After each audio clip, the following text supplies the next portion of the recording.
Why did I start streaming when this is going on? Oh my goodness. Oh my god. Bow, bow, bow, bow.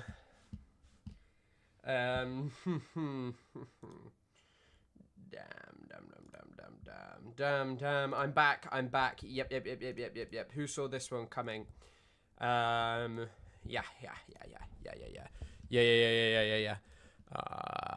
No one's here. Brilliant.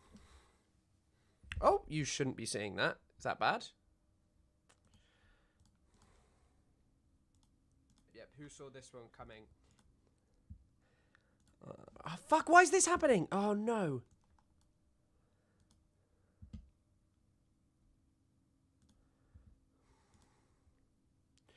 Does it...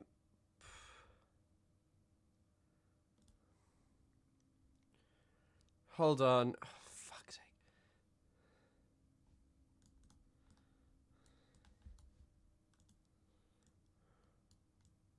Does it matter if you see OBS? I don't think it does. No. Let me see if it's gonna... No. Hey all. Yeah, we good. We all good? I hope you're all kind of having a nice sort of run up to Christmas. This will be the one of the 2 streams this week with then a little break. But yeah. You liked Charlie Kirk. No, it's more of an ironic title about what was going on at the Amfest. I don't know if that comes across as me liking Charlie Kirk, but no, it's a satire for anyone who's... Sorry if you're new here, but no, it's a joke. I don't think it matters if you see my OBS. You saw my BRB screen and my donations and chat overlay, so perhaps you found out that I accept donations. But was it Nikita? I've forgotten your name. Mr. Ukraine. Hello. Yeah, No Politic Here pod was another banger. Yeah, I thought, I mean, I'm surprised we got such a good episode, I'm going to be frank. I was dying on my ass when I woke up that morning. I went out for, like, drinks, because, you know, all of my friends are around for Christmas, like, and stuff. His own wife didn't even like him. No. Oh, no. But yeah, I was dying on my ass. Right. Slime, slide, we're gonna start with. Imagine if it had been that. No, it's not.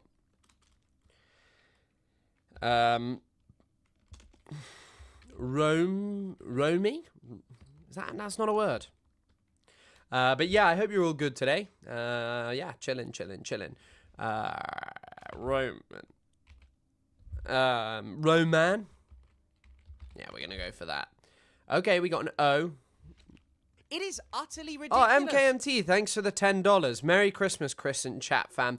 In Keir Starmer's Britain, as I made clear, there is no Merry Christmas. So thank you for the $10, but the $9.99. But also, I think you really need to cool it with the Merry Christmas. In woke Keir Starmer's Britain, you will not say that. But thank you as always, and thanks. Glad to see you here, MKMT, and happy holidays to everyone who doesn't celebrate Christmas. But yeah, I'm really surprised we got a banger out of that. I'm going to be frank. Sorry, not woke. Yeah, this is that one friend who's too woke. Can you check out the Platinum stream? I don't know if we'll have time today. Because I'm streaming with Isaac, in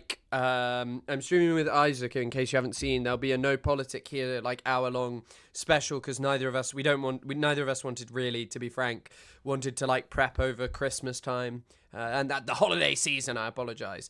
But yeah, neither of us wanted to do that, so we kind of decided that, yeah, we're going to do that. Happy secular winter. Have you got your festive evergreen tree set up? Yeah, and it's gender non-binary woke, is all I'm saying. I'm currently trying to work out what the wordle is, but I'm having trouble thinking of a word that is like this. You might be right about that. That's a great one. He makes Minecraft, so. Ooh. Is it conch, bonch, vonch, fonch, gonch, yonch, wonch, conch? I think it has to be conch, no? Yeah, well done. What a guess with Notch there. Jesus. Jeez. Hello, Tokyo Hands. Good evening. Yeah, the gay tree. In Keir Starmer's Britain, the tree has to be non-binary and woke.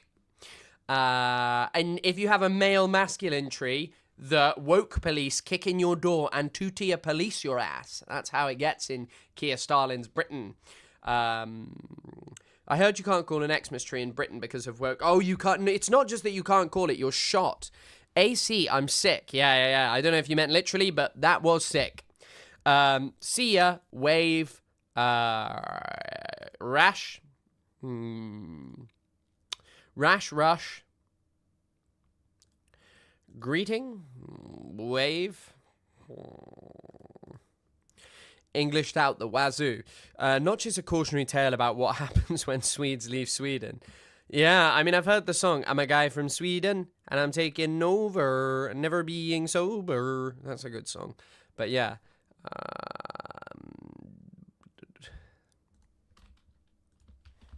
Hold on.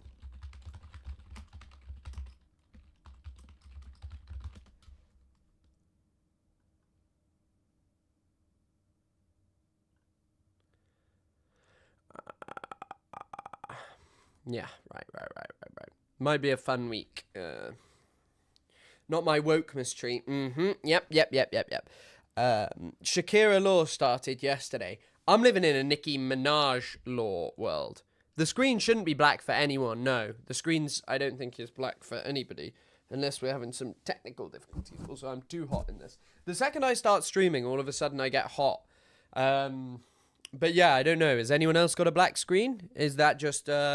Maya Co 5NG. Yeah. But yeah, sorry, I'm just gonna try and cool it down. Membership.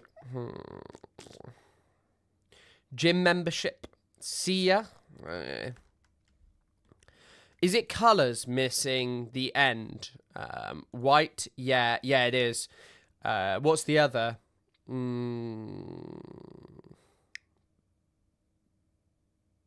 It's colours missing the end, I think it is, but I can't work out what the other one is.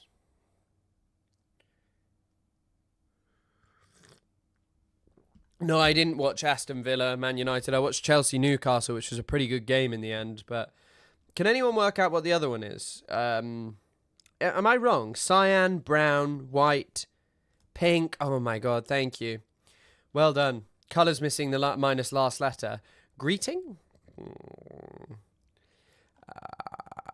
Chris is getting these categories fast. Well, I couldn't work out what the last one was there. Screen is fine for me, yeah.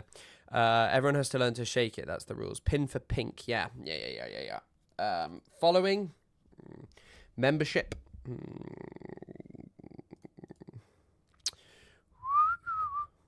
Mariah? What's Mariah? What's going on with Mariah? Last Christmas by Mariah Carey. What a banger. Surge, Rush, Wave, and one more. What is the one more? Rash?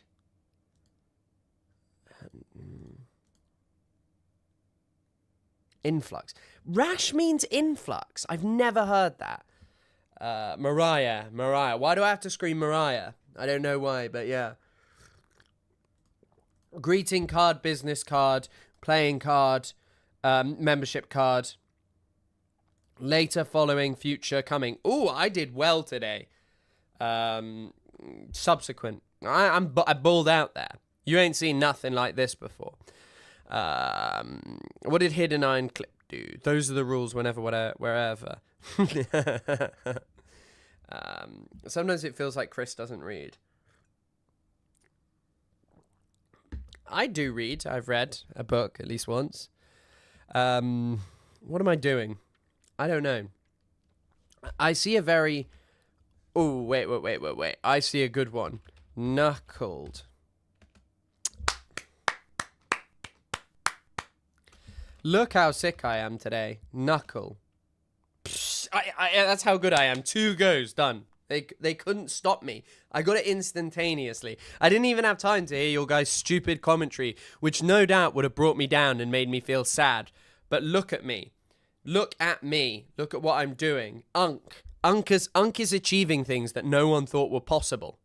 I've read at least one book. Yeah, it's like when Destiny said he'd read the one book that year, which I don't even know if I believe. I think people are very reliant on just watching other people talk about things and being fed information.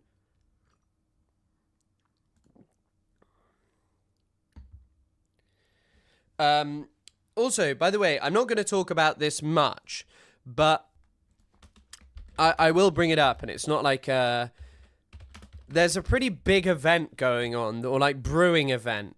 Iran carried out a pretty large missile drill inside Iran today. And Israel's not happy about it. Yeah, I got a master's without being able to read. It's pretty impressive. I've got about a third into like 4 books. Does that count as a one whole book? Well, yeah, 4/3 is a whole, isn't it? So obviously, yeah.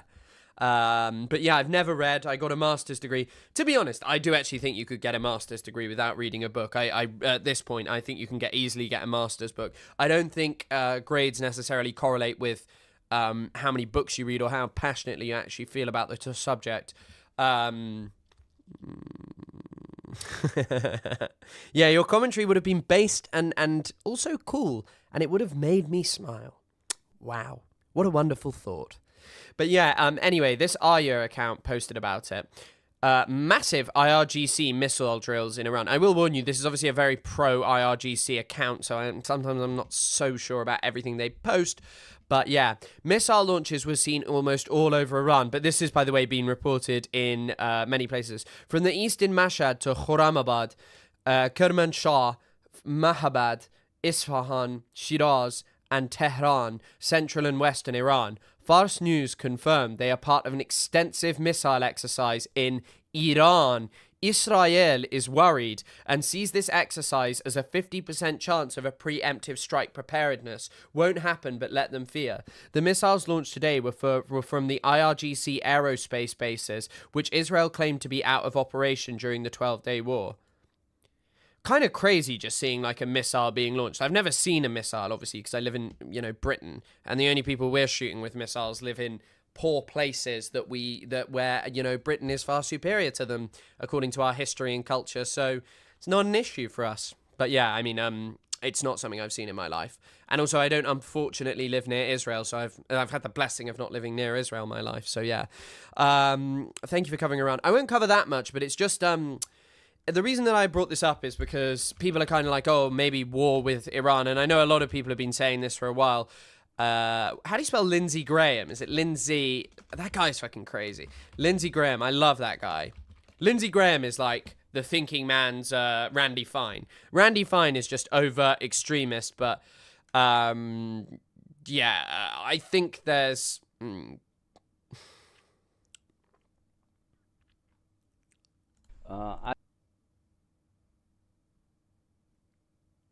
Oh my god, I'm not watching a 17-minute Lindsey Graham video.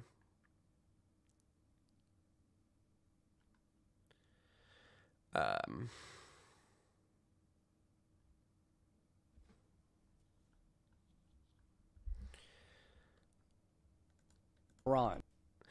Oh, he's doing... I don't like this account for a multitude of different reasons, but yeah, Lindsey Graham. No, I was looking at how to spell Lindsey, because I keep thinking it's with an A. We obliterated the Iranian nuclear facilities. We did not obliterate Iran's desire to have a nuclear weapon. The regime hadn't changed at all. They still want to kill all the Jews, consider America the great Satan, and purify Islam. I mean, I'm going to say it here. Considering America the great Satan throughout America's history is a reasonable position. Like, let's be frank here. America, and what it's talking about is American influence in the Middle East. Israel is just seen as a facet of Western imperialism. And by the way, Like, I'm sure that there are some hardliners, as there are in any religion and society, that do actually just want mass killings. I mean, the US government literally has Randy Fine, and Randy Fine would express no sorrow over mass killing, and I don't really think Lindsey Graham would either. And so all of these people who hyperfixate on,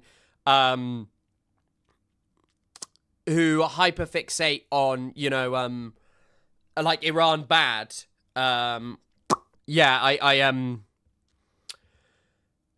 I don't really know what to say to you. It's kind of something I spoke to Lonabox about. Like, in the world in which we live, we're told over and over again, Houthi bad, Houthis this, Houthis that, Iran bad.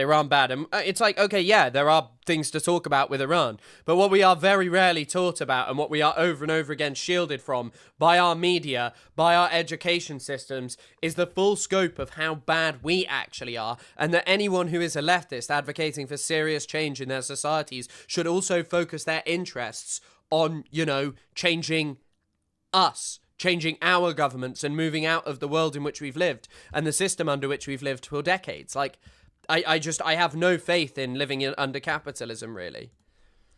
Are they regenerating their nuclear capability? Are they building more ballistic missiles that could hurt Europe and Israel? I think, like, pragmatically, Iran has shown, like, a very large interest in maintaining itself in power, like maintaining its own regime. So the notion that they're going to strike Europe is genuinely insane. Like, I really do not think that unless Europe carries out a major provocation in the MENA region, that there's any chance of them striking Europe, especially not into Central Europe. Iran doesn't have the capacity to face off against Europe, America, and Israel. But yeah, Pete Hegseth has Big Kingdom of Jerusalem and Deus Vult tattoos on his body. 100%, that is a guy who doesn't care about mass killing and the mass killings of Muslims. He's someone who's participated in that. I think one of you was asking me to watch Bad Empanada's video, and look, I didn't find myself having, like, large disagreements, but it was similar to a lot of stuff that I spoke about on my stream, how, like, this kind of extremism is expressed as, like, totally normal and patriotic in Western society when you're literally talking about tearing apart a country of tens of millions and potentially descending it into the same kind of chaos as, Libya, Iraq, so many places, just because, like, oh, they're bad and evil. And what will they replace it with? I mean, a perfect example of this is, by the way, I know some people, and you'll ask, why do I say this? It's because it's an Israeli outlet that sometimes changes its opinions. This is the most comprehensive thing written by Palestinian Mohammed Shayada about Israel's Gaza proxy strategy and it collapsing. It talks actually about how Yasser Abu Shabab was killed, which is the first time I've seen anyone go into detail on it. But one of the things it also talks about is the level of collaboration with ISIS figures in here, like ISIS commanders. And it's not just Abu Shabab who has links. Listen to this. The guy who's taken over, Duhaini,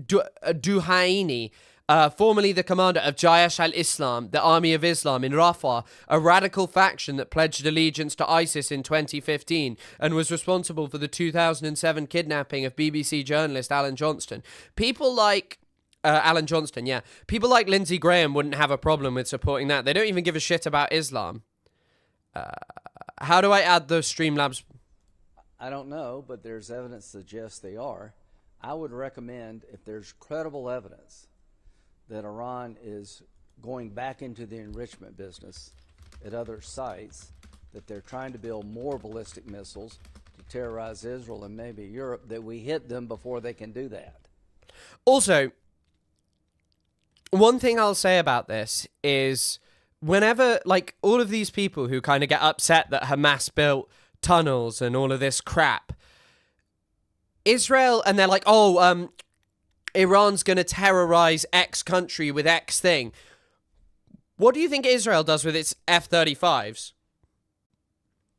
Middle Eastern radical movements are almost all the result. Yeah, I know, and it's kind of like one of the stupidest arguments that you hear is like, oh, you are infantilizing people in the Middle East by saying that they're not actually capable of becoming these things by themselves. And it's like, hang on a second. No, every society, every human being, every religion has the capacity to become a reactionary, to become a bigot, to engage in problematic nationalism. But in the context of the Middle East, anyone trying to sell a specific vision where, oh, no, it's not the last 100 years of Western imperialism specifically that has led to the creation of many of these Islamist groups and many of particularly these militant Islamist groups, is just a joke. Because so many of them were backed and supported by the West as a perfect counterbalance to, you know, Arab nationalism and such. I was about to say Arab imperialism. The one thing I've learned about radical Islam, the only language it understands is force. By the way, this is actually a much more apt description about Israel, as he calls it. The only thing I learned about radical Islam is, well, Netanyahu has told me about radical Islam is that it's bad, and it's the reason the Middle East is this way, and if we just bomb them, it'll all be good. So I am hopeful we can put Hamas on a time clock. The trend lines in Lebanon are, quite frankly, optimistic. The Lebanese government has decided to call for Hezbollah to disarm. If Hezbollah gave up their heavy weapons... Oh, well, guess what, actually? I have a Chrome feature called Volume Master. Wait, which is... Hold on. I just want to use it for the first time. Let me see how this shit works.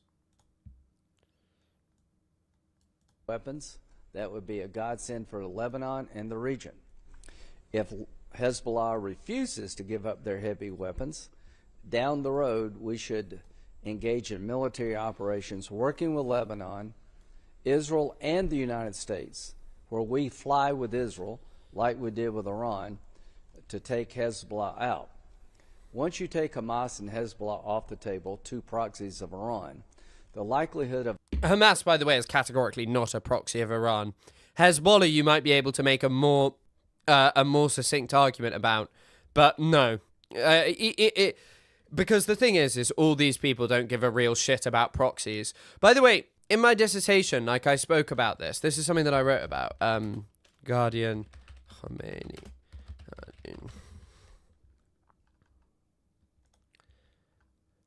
There's this kind of there's this woman called Ella Barron who does cartoons for The Guardian. And she does like shit like this. This is just like Orientalist crap. Like, I'm being frank. Like, look, the UK, USA, they're all striking the Houthis, Hezbollah, Palestinian Islamic Jihad, and Hamas, and they're cutting the strings of the evil puppet master.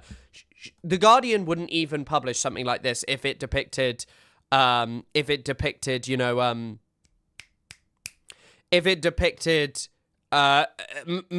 Zayed in that way. The Saudi-Israel deal goes up dramatically.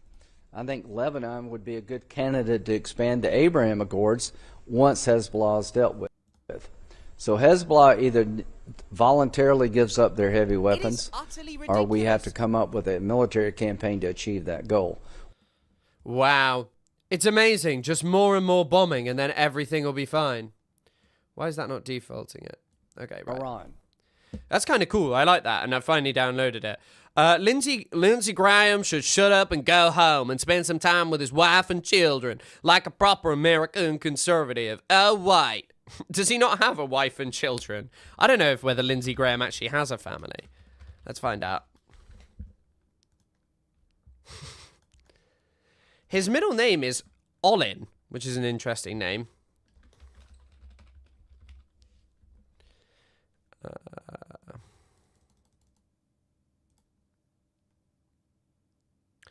I don't know if he has any kids. Thanks for the 500 yen. Yeah, I'll pin that. Thanks, Lemise.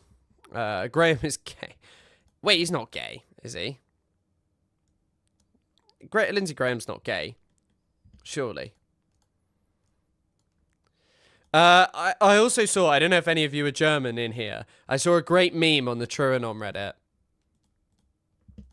For much of the past 2 years, Israel has had to fight a seven-front war against barbarism, with many poor nations opposing it.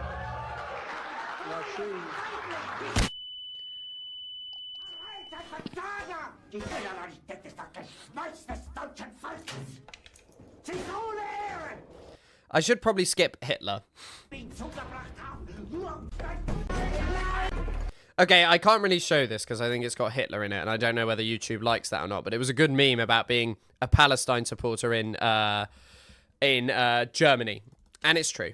The problem with him possibly being closeted is that he's consistently voted for regressive policies against gay and trans. Yeah, I mean, that doesn't surprise me. A lot of repressive people do that. Yeah, I live in Germany, 100%. 100%. Update your gaydar. Yeah, I need to get new drivers in the damn gaydar.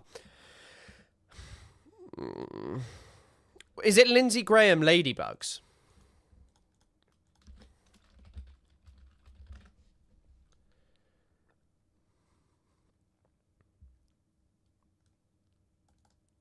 Oh, it's about a male sex worker who allegedly slept with Lindsey Graham.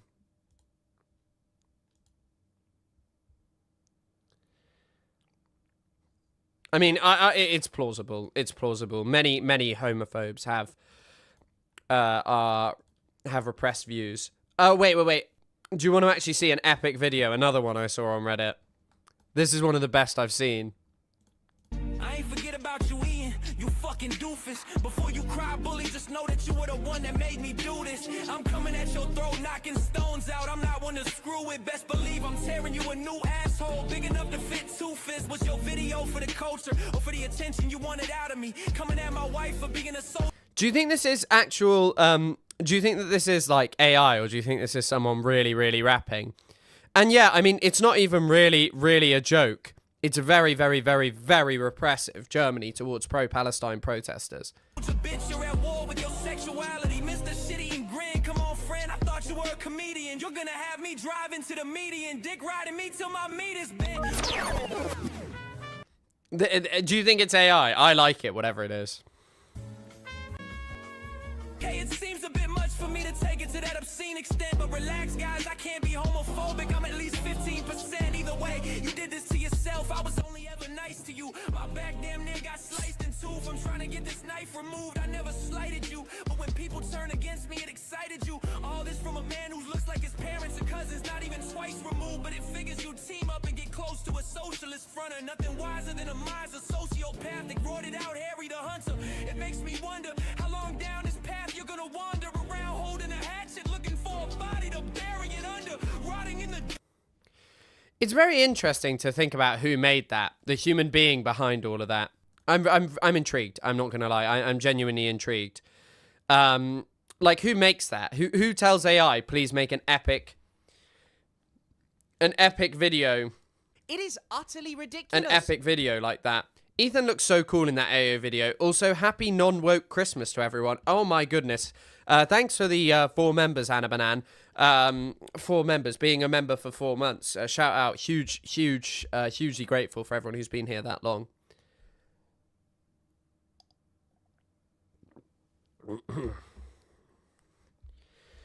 Ethan doesn't know what 10 divided by 10 is. I mean... But you have to what you have to understand is there are real people behind this. I mean, you've seen one of them. Which is Girl with a Microphone, who's just like, you know, someone who's obsessed with Ethan Klein and just talks about him like really positively. It's kind of crazy. I don't know. For me, it's just wild that there are people out there who love any creator that much, you know. I've talked about it before. I just don't get why your engagement with politics would just be entirely defending someone. At least if you're criticizing them, you know, when you're criticizing someone, at least you actually have something serious to say about them and you can talk about politics and ideology. But when you're defending them, like most people are just like, know nothing about, don't have any interest in actually refuting points, literally just spend their time like doing crap to defend them. The lyrics are human-made, I think. I believe so. I stand on ChatGPT taking over his ass like the symbiote. Symbiote? Symbiote. But yeah, just a bit more on this Iran stuff. It's from Axios, and Axios is the funniest outlet. The Axios just reports over and over again that, like, you know, Axios reports over and over again about how basically Netanyahu has a bad relationship with Trump, Biden. It never turns out to be true. But this stuff, I don't know. I don't know. But yeah, I mean, I find stan culture in general weird. Like, look, I think, unfortunately, especially if you're a small creator and you're someone trying to break into the sphere and you want videos, especially about politics, to kind of go viral, especially on smaller social media platforms like TikTok and around heavily censored topics like Palestine. Unfortunately, there is kind of this thing that you have to talk about celebs and stuff. But it just kind of amazes me that there are people It is utterly ridiculous. who defend them unequivocally, who are totally unwilling to ever confront, like, why someone might criticize them. I always forget you are not American, even though you have an Ohio accent. Lindsey Graham is highly suspected of being gay. Many in the underground claim this. Never been married. It's unusual. It's unusual not being married as a U.S. senator. They all love that kind of stuff, getting married, which is lame in my opinion. But yeah, I mean, what I will say is, I don't think it's implausible. You know, there are many people who are homophobic who, in part, it comes from a repressed. Like, look, being gay really attacks. People being gay really attacks the notion that it's just normal and guaranteed that everyone should be straight. Like it does, put frankly. And so for some people who are, you know, feel so attacked by that, they're always going to move towards being incredibly regressive around those policies because they're unwilling to confront that they are not what they may think they are, that, you know, 100% a straight, awesome, women-loving man. I think a lot of people can never get over that. And thanks for the 1,000 yen, Tokyo hands. Thank you. Parasocial behavior is always dangerous. Exactly. It's like when people are like, oh, you're such a hero, you're this, you're that. I'm not a hero. I'm a very normal person who has many failures, who is not perfect, who is not, you know, in any way better than most people. I was just blessed that with the thing that I studied and cared so deeply about became such an important topic in 2023. And also that I'd always wanted to do this kind of stuff and that so many people are interested in me talking about politics and I'm pretty good on camera. I don't feel really that I'm much smarter. Like, I know so many people who I feel like I pale in comparison to, who I grew up around, who studied at the same time as me, who were way more talented at academia and all of this stuff. And so, yeah, I don't think having like a parasocial relationship where you think anyone's perfect is, you know, is amazing. I mean, it's also why being trans is probably the biggest assault on that as well, by the way. Being trans is really difficult for people because it literally questions one of the very fabric of binaries that people think define their lives, you know, being a man or a woman. And being trans really questions that because most people aren't actually identical with this strong man, you know, strong masculine man or strong or feminine woman, feminine woman. You know what I mean? It is admirable to put yourself out there and tell the world your opinions. Don't sell yourself short. In some ways, yes, but I don't feel like a hero and I don't feel very special. Like, this is a blessing for me in many ways. I talked about it on the podcast with Noah and Isaac. 50 to 60% of that party are in the closet. I don't even know if it's necessarily being in the closet. I just think most people aren't as straight as they like to make out, you know. I think it really is a spectrum. And that many people who think they're 100% straight, if they met the right person of the same sex and did away with their prejudices, could easily fall in love with that person. You know, if they did away with their prejudices. It's easy to get parasocial with anyone, but I just wouldn't hold anyone up as perfect or above criticism.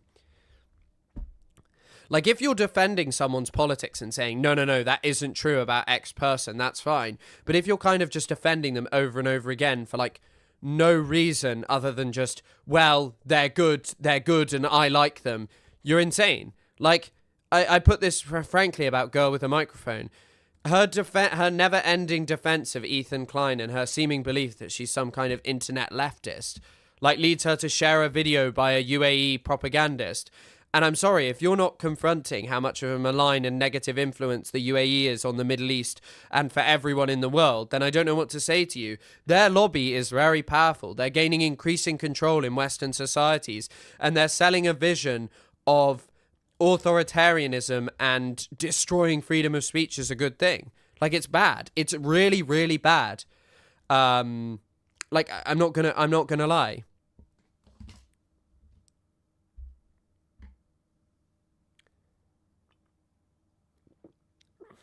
Yeah, exactly. I'm no hero. I'm someone who... Oh, for fuck's sake, I've just started Sony Vegas. There's proof that I'm an idiot. I accidentally started Sony Vegas. Or I didn't. I don't know. But yeah, I just think, like, realistically, putting yourself out there, it's a risk for your career. And, you know, when people are, like, kind of like, oh, you make money off this? It's like, hey, yeah, this is pretty risky as a career. If I'd wanted to make money, I could have just forced myself into a way more lucrative university degree, gone and worked in London and been miserable and earned more money. Like, I probably could have done it, you know. I did Middle Eastern studies, but I could have converted to law. I could have done many, many different things and, you know, pushed my passion into something else. And not every lawyer makes insane money, don't get me wrong. But, you know, it's a way more lucrative career than generally doing politics online, especially when you're young. Yeah, I mean, the fact that I'm using Vegas is genuinely so stupid. But yeah, does anyone have any recommendations for reading about the UAE? Yeah, Mark Owen Jones is good. Andreas Krieg is good. Depends what you want to read about. They both have decent works on it, and both their Twitter profiles are really interesting. Hussam Mahjoub is really good on Sudan and the UAE. Sorry, also the UAE. Also, recently, my YouTube... I don't know if anyone else's YouTube is having problems. Mine has started lagging, and I don't think it's my PC at all, but my YouTube lags. Like, I can switch instantaneously and play a video on another tab, but my YouTube seems to just be struggling recently, and I'm not sure why. I've got it back up. Lawyers are cringe also. Most lawyers are cringe, but not all. But yeah, I just think in terms of, like... You'll look so silly in the UK lawyer fix. Most people don't do that. Left politics is an antonym for money most of the time. Yeah, I mean, for most people. I mean, there are some people absolutely creaming and making huge amounts of money from this. But I don't think all are. I think quite a decent amount isn't, yeah. Adblock. It may be from Adblock. I don't know what's causing it. I don't know what's causing it, but like, yeah, when I was typing those messages to Anna Banan, it was just like taking ages. I've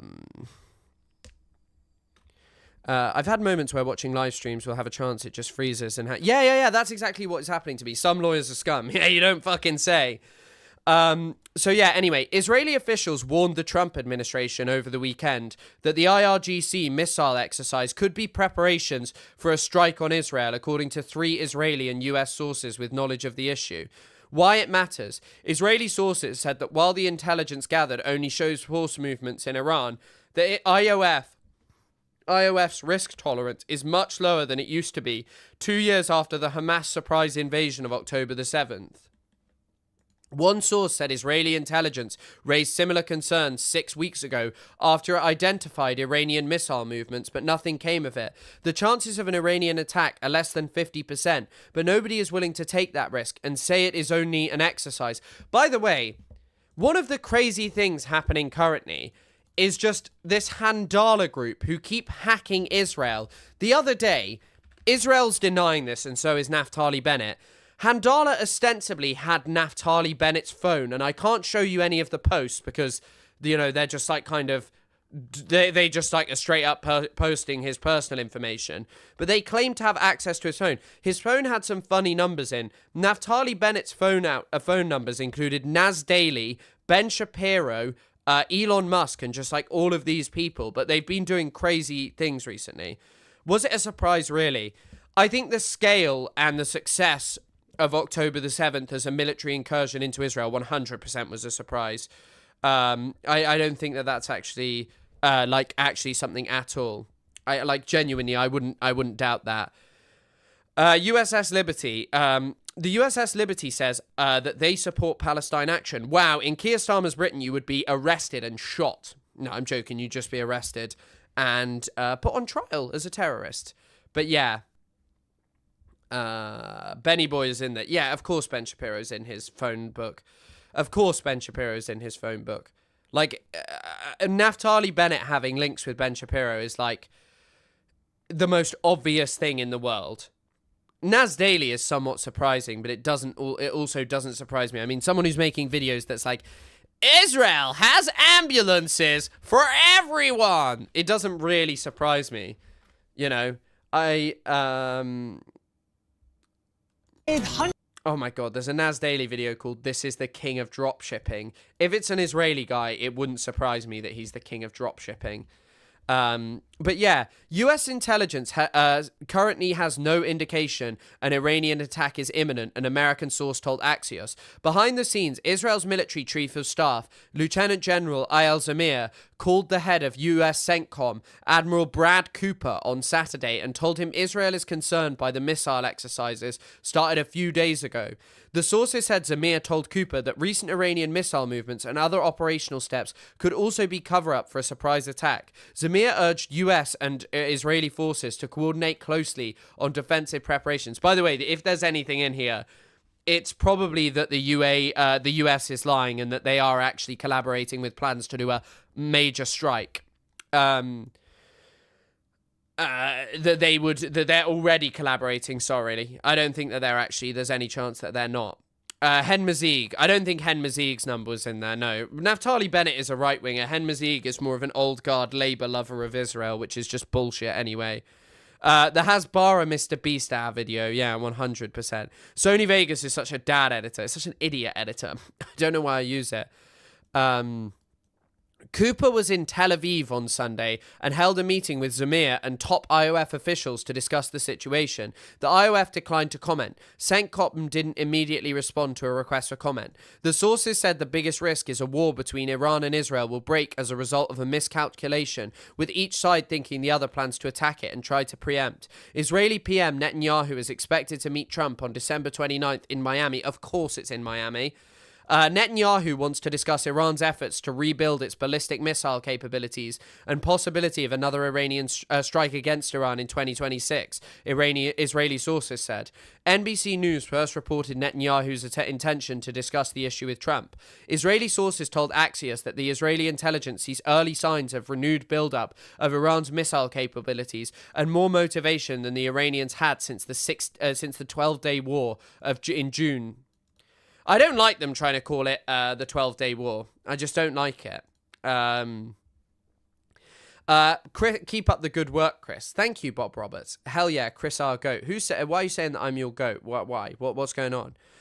Miami not beating the allegations, I'm afraid. No. The Israeli sources said that at the end of the war, Iran was left with 1,500 missiles, down from the 3,000 it had before, and with 200 launchers out of the 400 it had before. The Iranians started taking steps to rebuild their forces, but haven't returned to the level they were at before the war, Israeli sources said. Israeli military intelligence and the Mossad think the pace of Iranian rebuilding steps creates urgency to take military action in the next 2 to 3 months, sources said, but they stress it might become a more urgent issue later in the year.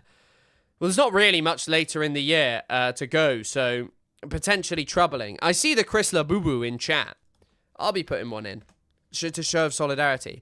Called Flock of Seagulls Syndrome. All they can think is, and Iran is so far away. I just ran. Iran all night and day. I couldn't get away. Yeah, it's funny. The vast majority of Israeli anxieties about anything come directly from Israel's behavior. If Israel wasn't a genocidal apartheid settler colony whose existence was premised entirely on the support of Western governments, then it wouldn't have these conflicts with Iran. It just wouldn't. And all of these anxieties about destruction coming the way from Iran are just premised entirely on that, you know? Like, it's kind of this insane thing about what Israel actually is. Did any of you see the video of Dave Chappelle being slightly funny for once? I know, by the way, that he's not the greatest of characters in recent years, but I know many people also still think he was once a funny comic, and this was a pretty surprising commentary for him. The fear that I have for myself, that I need you to protect me from, is co-option. It seems that the volume also needs to go up on this. My voice has become more powerful than I intended it to be. And I cannot let these niggas do me like Charlie Kirk, or even worse than that. Why is he wearing a Colin Kaepernick jersey and talking about Charlie Kirk? These niggas trip me up somehow, co-opt me, and then make me say the things that they want me to say. Well, we can't have that. So, just in case, we need a code. It's gotta be something that I can say so that if I say it, you know that these niggas got me. And don't listen to nothing that I say after I say those words. But don't tell anybody what it is, but it's gotta be something that, you know what I mean, that I would never say. Oh, I know what the code is. It is the code word ridiculous. is, I stand with Israel. Thank you very much, and good night. Yeah, I mean, yeah, that's a funny thing from Dave Chappelle. Well done, Dave Chappelle, for a good joke there. After all your sort of deranged transphobia. Come on, you yellows. Thanks for becoming a level 1 member. Shout out. But yeah, I mean, that's actually a funny video from him. Okay, right. Let's get into the first story of the episode, which is the Ben Shapiro Turning Point USA drama.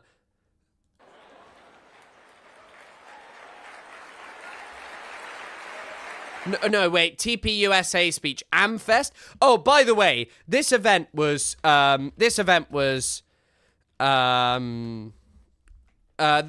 crazy. They had a replica tent of Charlie Kirk where he got assassinated, and you could go over here. Like, someone put it like this: not even the people who hate Charlie Kirk could be getting up to this. Been watching for a while now. Thanks, man. It is utterly ridiculous. Do you have a resource on Syria's civil war? Because there is so much interference. I don't fall into anti-Western is good. Yeah, I think, to be honest, a lot of people, and like people that I respect, Louis Allday is interesting on Syria. There's also an article that I've showed a few times, which seems to be pretty interesting, and it relies on pretty good sourcing. If you want to read through something, it's about 20,000 words, so it's actually a long-ass article. But yeah, I'd recommend this, and thanks for the $5, Lemon Mint Cat. Thanks for being here as always, and thank you for anyone who's becoming a member. And thanks for, like, I guess this won't be my last stream, and I'll probably have 2 or 3 more streams this year. But I just want to say, like, a big thank you to everyone for, like, the support and stuff this year. Sorry, I'm not choking up, I got Zin in. Yeah, thank you so much. Thank you for helping me move away from TikTok. Thank you for helping, like, supporting this content creation.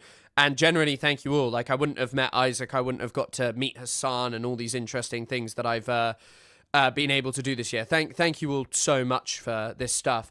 But yeah, I think, just quickly, Lemon Mint Cat, do you read Arabic? Because I have also heard that a lot of good resources on Syria remain in Arabic. The Thawra podcast has some great episodes on, like, Syria previously, and I'd recommend taking a look into that. But yeah, honestly, thank you so much. Like, the fact that, you know, we've not been doing this so long, and I kept taking breaks from streaming, which wasn't smart. But like, the fact that it's now regularly like 200-300, sometimes 400 people in here is crazy. It's genuinely crazy. But yeah, back to this. Seriously, who is this for? Like, why would you do this? This is so grotesque and offensive. Like, I don't care about Charlie Kirk. Like, you guys know my opinions on Charlie Kirk. And this is kind of part of the irony of the title. Look at this. Look at this kind of stuff. Like, who is this for? Who is taking selfies at the Charlie Kirk memorial tent? Like, how does his widow, his grieving widow, allow this to happen? But yeah, Ben Shapiro gave us a fire statement. If we are going to target ideological movements, we should talk about the fact that the radical trans movement treats all those who oppose it as existential threats. Or if we're going to talk about the Democratic Party making room for the radical trans movement and echoing its inflammatory rhetoric, well, we should talk about that. Those are... It is utterly ridiculous. Hey, Mego Maggie, thanks for the $2, and thank you for all of the love and support in the chat. down the shitter on crap films. They'll be digging. Yeah, come on, you yellows. I mean, it is insane. I don't understand how you can have this much money and throw it away. Like, genuinely. To make money, you need to do it more often. Do you not find it perverse that to get a good stream audience and to make money, you need to do it more often? Interesting. Yeah, in some ways I find it perverse, but it's also growing as a small streamer and not taking really long-ass breaks regularly. That's difficult, you know. When I just came back from Montreal, the numbers were really low, and then we've kind of, like, forced them back up, and there's a lot of new people in here. But yeah, you are right. I think that one of the things in the future is, I hope at least, is I'll be able to do less streaming that is more, like, in-depth per week, and then focus on the podcast with Isaac. Because I'm going to be frank with you, I'm really enjoying doing the podcast. Like, I love the research. I love, like, the rapport that we have. And by the way, if you've not checked it out, the fact that we got a near 3-hour episode with how hungover I was is unbelievable. Specific problems, and they require specific responses. When people say they shot Charlie, however, they are instead trafficking in vagary. That results in increased hatred without proposing any effective response. They are fostering despair and rage, and that makes things worse. We must also be honest about what people say and do. I also love how he's like, saying they shot Charlie is bad. And he, like, just after his diatribe about how the radical trans community has shot Charlie, like, so it seems to be an individual. But I'm sorry, I'm actually just looking at Ben Shapiro's fucking YouTube Daily Wire Plus. Like, this has 2.3 million views, which kind of surprises me. But 300k views for something that they've probably spent obscene money on, and just 3,000 views on the soundtrack seems quite bad, but maybe that's not so bad. I don't know. But his own channel is terrible. Like, The Russian. The numbers on his own channel, like doing these numbers as Ben Shapiro. Healthcare costs are about to explode. Truth over cowardice and grifting. Are we going to war with Venezuela? Has 32,000 views. Ben Shapiro reviewing Wake Up Dead Man, a Knives Out mystery, has 40k views. It's terrible. Regardless of what that means coalitionally. It is the job of politicians to build coalitions. It's the job of those of us who try to shape public opinion to hold politicians to account and to hold them accountable to our values. It's also so funny because Ben Shapiro doesn't really hold any values at all. We must not let fear of audience deter us from telling the truth. We must not let fear of other hosts deter us from telling the truth. Also, I just want to say, I keep pausing and I probably should let it play a bit more. But the problem is with the fear of audience, you created that audience that you're fearful of. It's one of the things that, like, and granted, it's something that's repugnant as a content creator. And it's one of the, if you notice, one of the reasons that, like, push me furthest off Twitch is not only that, like, I prefer, TikTok, and is not only that I wasn't enjoying it as much anymore, it was the stream where it pulled in, like, a huge amount of fucking weirdos who were like, you not saying Charlie Kirk got assassinated by Israel turns you into controlled opposition, not saying that Jewish people control all the banks makes you into controlled opposition. And I was like, this is not like a community of people that you want watching your content. And that's what, like, a lot of the people watching debates want. And it's like, you know, on TikTok, it's way harder to moderate. And on here, it's way better in terms of, like, just having, like, a nice community of people who are interested and hold the same values as you. What, is that what you think that's what Ben Shapiro's video is going to be? So, for example, if Candace Owens decides to spend every day since the murder of Charlie Kirk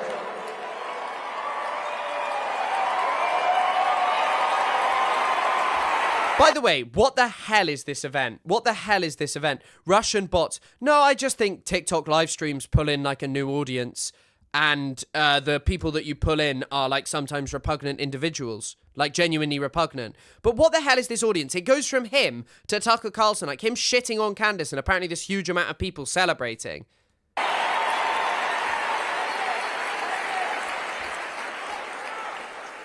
So, if Candace Owens decides to spend every day since the murder of Charlie Kirk casting aspersions at TPUSA, and the people who work here, who worked with Charlie every single day, his best friends, to cast aspersions at Mikey McCoy and Andrew Colvin and Blake Neff and Tyler Boyer, and yes, at Erica Kirk, and to imply or outright claim complicity in a cover-up over Charlie's murder, to spew absolutely baseless trash implicating everyone from French intelligence to Mossad to members of TPUSA in Charlie's murder or a cover-up in that murder, then we, as people with a microphone, have a moral obligation to call that out by... This guy did not give a shit about anything that she was doing while she worked from him. I mean, we watched that video by Current Affairs last time that was very good. Just to keep in mind, Ben Shapiro's initials are BS, and Ben in Japanese means stool, as in poo. Please enjoy this information. Thank you for the 500 yen, and they're aptly timed. This is utterly ridiculous.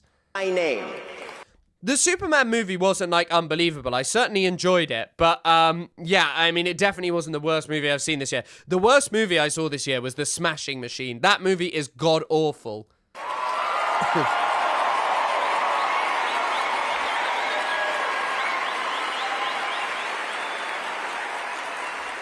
Erica Kirk and TPUSA never should have been put in the position to have to defend themselves against such specious and evil attacks, particularly in a time of mourning.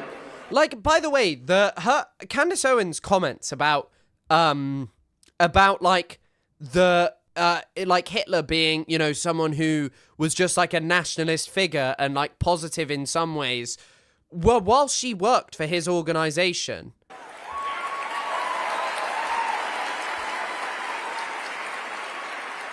And the people who refuse to condemn Candace's truly vicious attacks, and some of them are speaking here, are guilty of cowardice.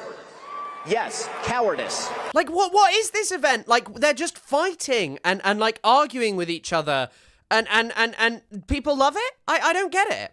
The Smashing Machine Kunzler. Yeah, that's my name, Chris the Smashing Machine Kunzler. I didn't see Weapons. I wish I did. My girlfriend said that was one of the best movies this year. I really wish I had. Do you condemn Candace? Well, I mean, like, I've never really been a fan of Candace Owens, as you know.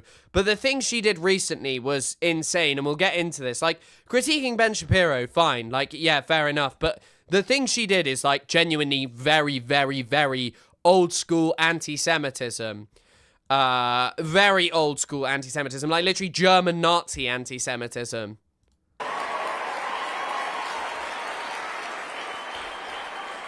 The fact that they have said nothing while Candace has been vomiting all sorts of hideous and conspiratorial nonsense into the public square for years is just as cowardly. Also, very ironic to say years. To say years when she worked for you until a year ago. Second, because we owe you the truth, we owe you the duty to speak out of principle, not personal feeling. It should not matter whether we despise someone or whether we love someone. The question is what they say and what they do, and whether those things are morally decent or not. On a political level, do they foster freedom, justice, and prosperity? On a personal level, do they treat others as they would wish to be treated? Personal feeling is not a substitute for moral judgment. To take again the Candace Owens situation as an example, friendship with public figures who say or do evil things is not an excuse for silence on the matter. This guy is like straight up, the irony. This guy is friends with Benjamin Netanyahu. This guy is friends with Donald Trump. Donald Trump's repugnant behavior, even if your opinion is, oh, I'm a conservative, look at Donald Trump's private repugnant behavior with Jeff Epi. Politics is not the sisterhood of the traveling pants. Politics is about principle, and if you are willing to sacrifice basic truth and simple principle in favor of emotional solidarity, you have betrayed your fundamental duty to the American people. Grand Canyon University, our sponsor, is an affordable. This is like this is an insane sponsor segment. Ben Shapiro must be doing horribly, because how do you have a near 2-minute sponsor section in this? Nature.com to claim the offer. And like a huge amount of multiple sponsors. First off, I should break the omerta here and just be a little bit clear. The notion that people in our industry are close friends, like we all take holiday breaks with each other and go to each other's kids' graduations and stuff, is generally untrue. Some people do that, most of us don't. We see each other at conferences and we talk on the phone and all the rest. We're business colleagues. But even if it were true that other public figures were our best friends, our very best friends, that does not relieve us of our duty to speak out of principle and not to cover up evil or shy away from addressing it out of friendship.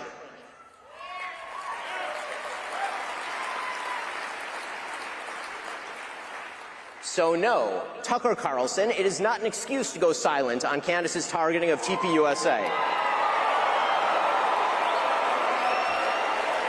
It doesn't sound like they're cheering. It sounds like they're booing. Or to mirror her bullshit lines of questioning because you love Candace personally. This is CPAC, my favorite trash fire. No, this isn't. This is AmFest. This is Turning Point USA Fest, but it's also a dumpster fire. Do you think Ben Shapiro cries himself to sleep at night? I mean, having so much motion so many years ago and wasting it all and also being locked into supporting Israel forever. I mean, he doesn't care about that personally, but being locked into supporting Israel forever is objectively a really, really bad thing for him. Like, it just is. I mean, he doesn't care because he genuinely supports Israel because of, you know, being like a Jewish supremacist Zionist. Like, he supports Israel. It's not going to change. But there was a great quote which I read out in the episode of what we were talking about.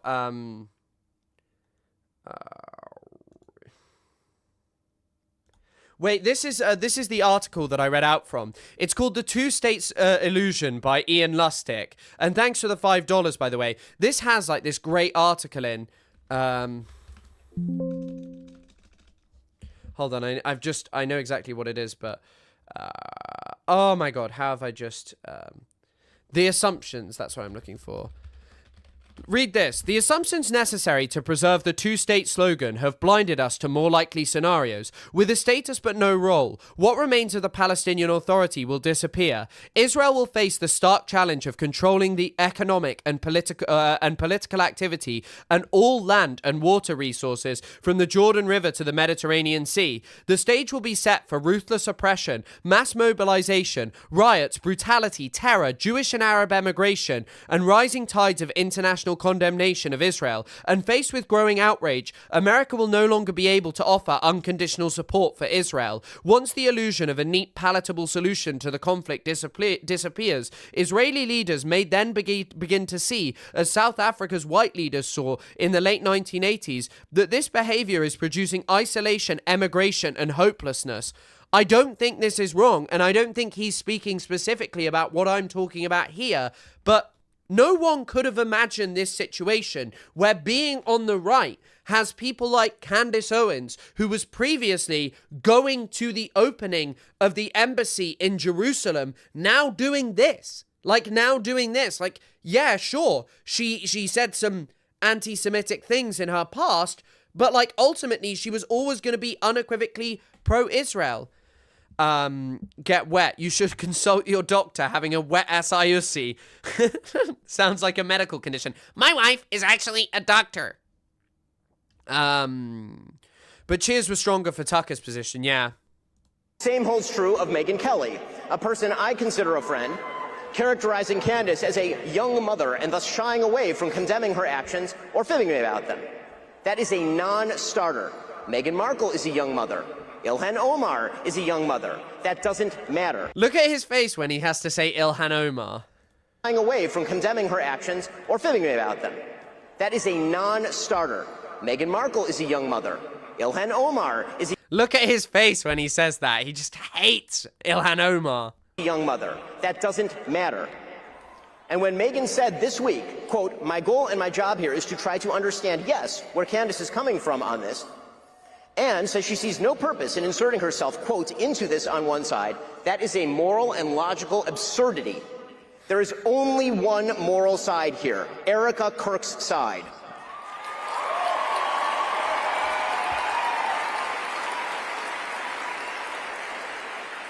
You know, the side of the widow with 2 children whose husband was shot live on camera. I really enjoy that his like appeal to emotion is we shouldn't just be on the side of people because they're young mothers, and then he proceeds to say you must be on the side of the widow who is a young mother.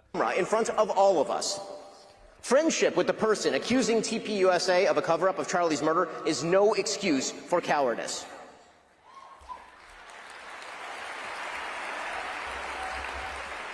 Third, and relatedly, we have a duty to take responsibility for what we say and do. If we hire awful people, we're responsible for that. I have some experience there. I also really am a fan of the lack of values here, like the total lack of values, where Ben Shapiro reports to care so much about all of this, but doesn't actually care that Tucker Carlson is there. Tucker Carlson won Anti-Semite of the Year, Benjamin. Ben needs a journal to let his feelings out. Oh, Ben is definitely doing that. As you might suspect. That means that if we offer a guest for your viewing, we owe it to you to ask the kinds of questions that actually get at the truth. If we agree with the guest, that's fine, but we should own it. So, for example, if you host a Hitler apologist, Nazi-loving, anti-American piece of refuse like Nick Fuentes... By the way, just listen to that. This is not doing Ben Shapiro any favors amongst the right at all. Like, how is this going to do Ben Shapiro any favor at all? Like, crazy stuff. Like, clearly this is not playing very well. And, like, you would expect a more of, like, rapturous applause for, like, anti-Nick Fuentes stuff, but it's not even there. And, yeah, using the term refuse. Nerd. You know, the Nick Fuentes who said that the Vice President of the United States is a, quote, fat gay race traitor married to a Jeet. The person who said that Charlie Kirk was a, quote... It's also kind of interesting that no one cares about that in the audience. Like, it's obviously very offensive, but, like, you're not hearing, like, a boo or anything. They don't seem to really care. Retarded idiot. The person who said, and pardon my language here, it's his quote, that he, quote, took Turning Point USA and f***ed it, and that's why it's filled with groypers. If you have that person on your... I love how Ben Shapiro has no care about saying the R slur, but then refuses to say the F word. ...your show and you proceed to glaze him, you ought to own it.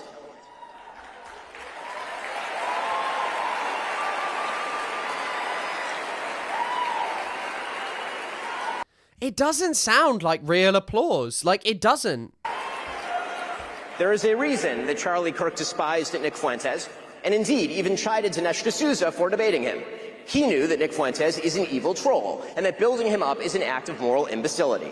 And that is precisely what Tucker Carlson did. He built Nick Fuentes up, and he ought to take responsibility for that. Oh my God! Sitting there and saying this when you when you platformed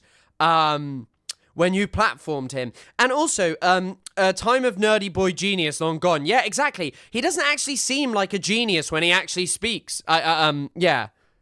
Just as he ought to take responsibility for glazing pornographer and alleged sex trafficker Andrew Tate.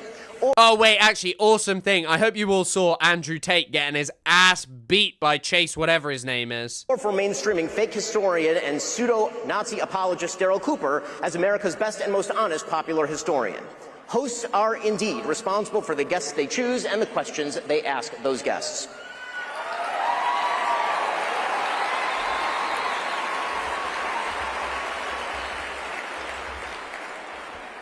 Fourth, because we have a duty to truth, we also have a duty to provide you with evidence of the claims that we make.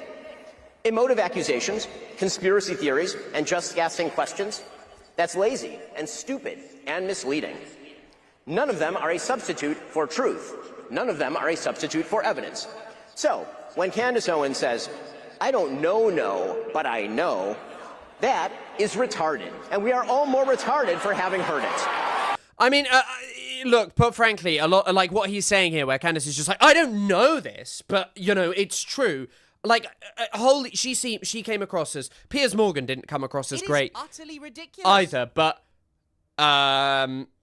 it came across as like Piers Morgan didn't come across as great because I don't like Piers anyway at the best of times, but he just looked terrible as well. But also, this guy, fuck, I've just forgotten what I was saying.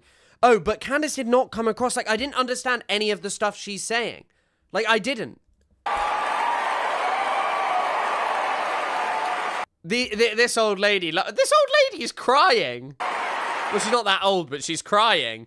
Not getting your ass beat is gay, Andrew Tate. I don't think we could watch him getting his ass beat, but he did get beat up really badly. And it's kind of shocking. Like, I'm sorry, a lot of people were like, oh, he's nearly 40. Yeah, he is nearly 40, but he claimed to be like a fantastic fighter.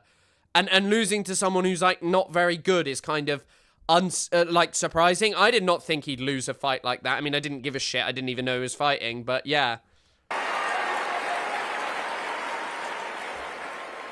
When Steve Bannon, for example, accuses his foreign policy opponents of loyalty to a foreign country, he's not actually making an argument based in evidence.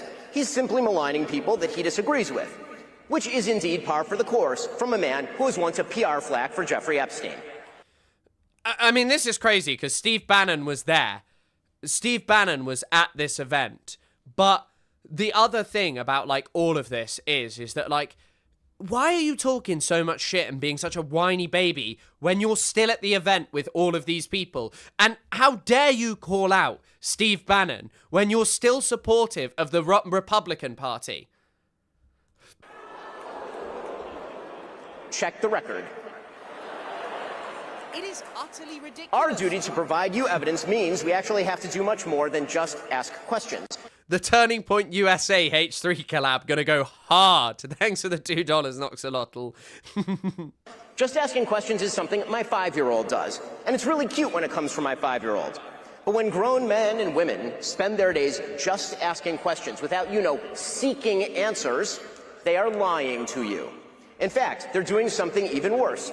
This is just like the biggest load of horseshit when Trump's entire presidency and, he was in the debates when he was saying Haitians are eating dogs and cats. You didn't give a shit then, and now apparently you give a shit when Candace Owens does it? It does not come across in any way as convincing. You made the bed. Someone said you shit the bed. You sleep in it. Yeah, I think he should. Seeding distrust in the world around you, and they are enervating you in the process. So, for example, if many speakers, including Tucker Carlson and others, get on stage here at TPUSA and claim, without proper evidence, that Jeffrey Epstein was running a Mossad rape ring being covered up by the Trump administration, they are not actually uncovering a conspiracy or effectuating a solution. To be fair, I haven't actually seen many of these people engaging with drop sites reporting, which in the world of conspiracies, to me, it's not even a conspiracy, but it is the most convincing, most troubling thing that I have seen in a long time. His connections with Ehud Barak, his connections with Bill Clinton, his connections with Donald Trump, all of these people, the fact that he was selling securities across multiple countries. There's even, by the way, they've even recently got a report that he's like, in part involved with many major figures. Murtaza Hussein, again at Dropsite, have been talking about the Iran-Contra scandal and Jeffrey Epstein's involvement with Les Wexner and moving planes over to Ohio, Columbus, Ohio. We'll talk about that in a little bit. But, like, Ben sitting here and being like, he ran a Mossad ring, and that is evil, and just asking questions. Bro, you have advocated for this guy, Donald Trump, for years. He's the person covering this shit up right now. They are claiming a special provenance to information they won't let you see, which builds their power and leaves you with none. They are also implicating in their speculation actual human beings, good human beings, like Kash Patel and Dan Bongino and Pam Bondi, and yes, the President of the United States, even if they're too cowardly to say President Trump's name. This is insane. Like, how are you sat here defending Jeffrey Epstein, Donald Trump, not defending Jeffrey Epstein, going after Bannon for his Jeffrey Epstein connection, and then just ignoring Trump's and being like, how dare you do this about Dan Bongino and Kash? Kash Patel went on the Joe Rogan show and lied about the Epstein, the Epstein case. But, I don't think it's conspiratorial at all to say Epstein did not kill himself. It is very clear that Epstein had high-level knowledge of significant world political events going up towards his death. Epstein was talking with Gulf figures about the Qatar crisis of 2017. I'm sorry, what are you talking about? He was brokering security agreements alongside Ehud Barak. He was allegedly organizing Ehud Barak's political campaign in the 2019 election or played like a big role in it, asking questions about what this guy was about and seeing people who built their lives around Epstein conspiracies kind of just do away with it and throw it in the trash the second they get into proximity to power, and then just being like, oh, no, none of that matters, is insane. And that means you won't trust those good people in the future. You haven't gotten smarter, you've just been manipulated.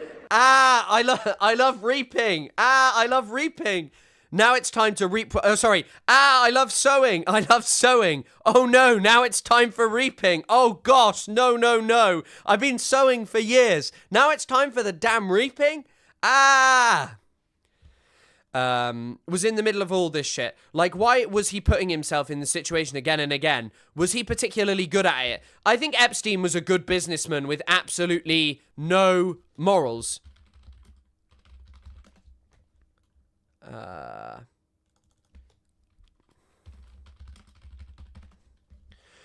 There's an interesting article here where about this Stephen Hoffberg guy. Read this about Jeffrey Epstein.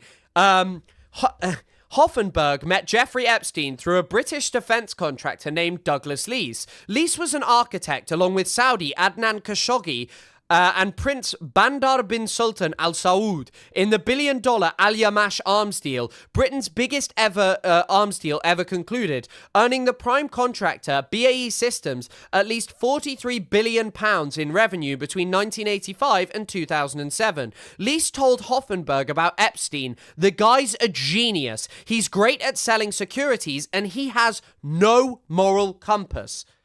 I think that is a great summary of Epstein that was never meant to see the light of day from arms manufacturers talking about what Jeffrey Epstein was doing. When forced to demonstrate their evidence, these same people will often refuse to provide it. They'll claim ignorance. They'll pretend they're outside the system. And they don't have access to actual information. You know, they're just asking questions. But many of these same people have direct pipelines to informational sources. So, for example, if Tucker wants answers to his questions about, say, Jeffrey Epstein, he could call the Vice President of the United States. He's quite close with him. But he won't, because that might undermine the empty speculation. None of this means there aren't actual real conspiracies in the world. Of course there are. But actual conspiracies require actual evidence. Yes, there was a Russiagate conspiracy, and we know the names of the people involved and what they did. We know Hillary Clinton and Fusion GPS and James Comey and Loretta Lynch and Adam Schiff. We know all of those people. Yes, there was a COVID-19 conspiracy. We know that Anthony Fauci worked to shut down amazing, truly amazing alternative solutions from people like Jay Bhattacharya. But when people posit a conspiracy and then provide you no evidence, they are doing you a fundamental disservice, and they are making you stupider in the process.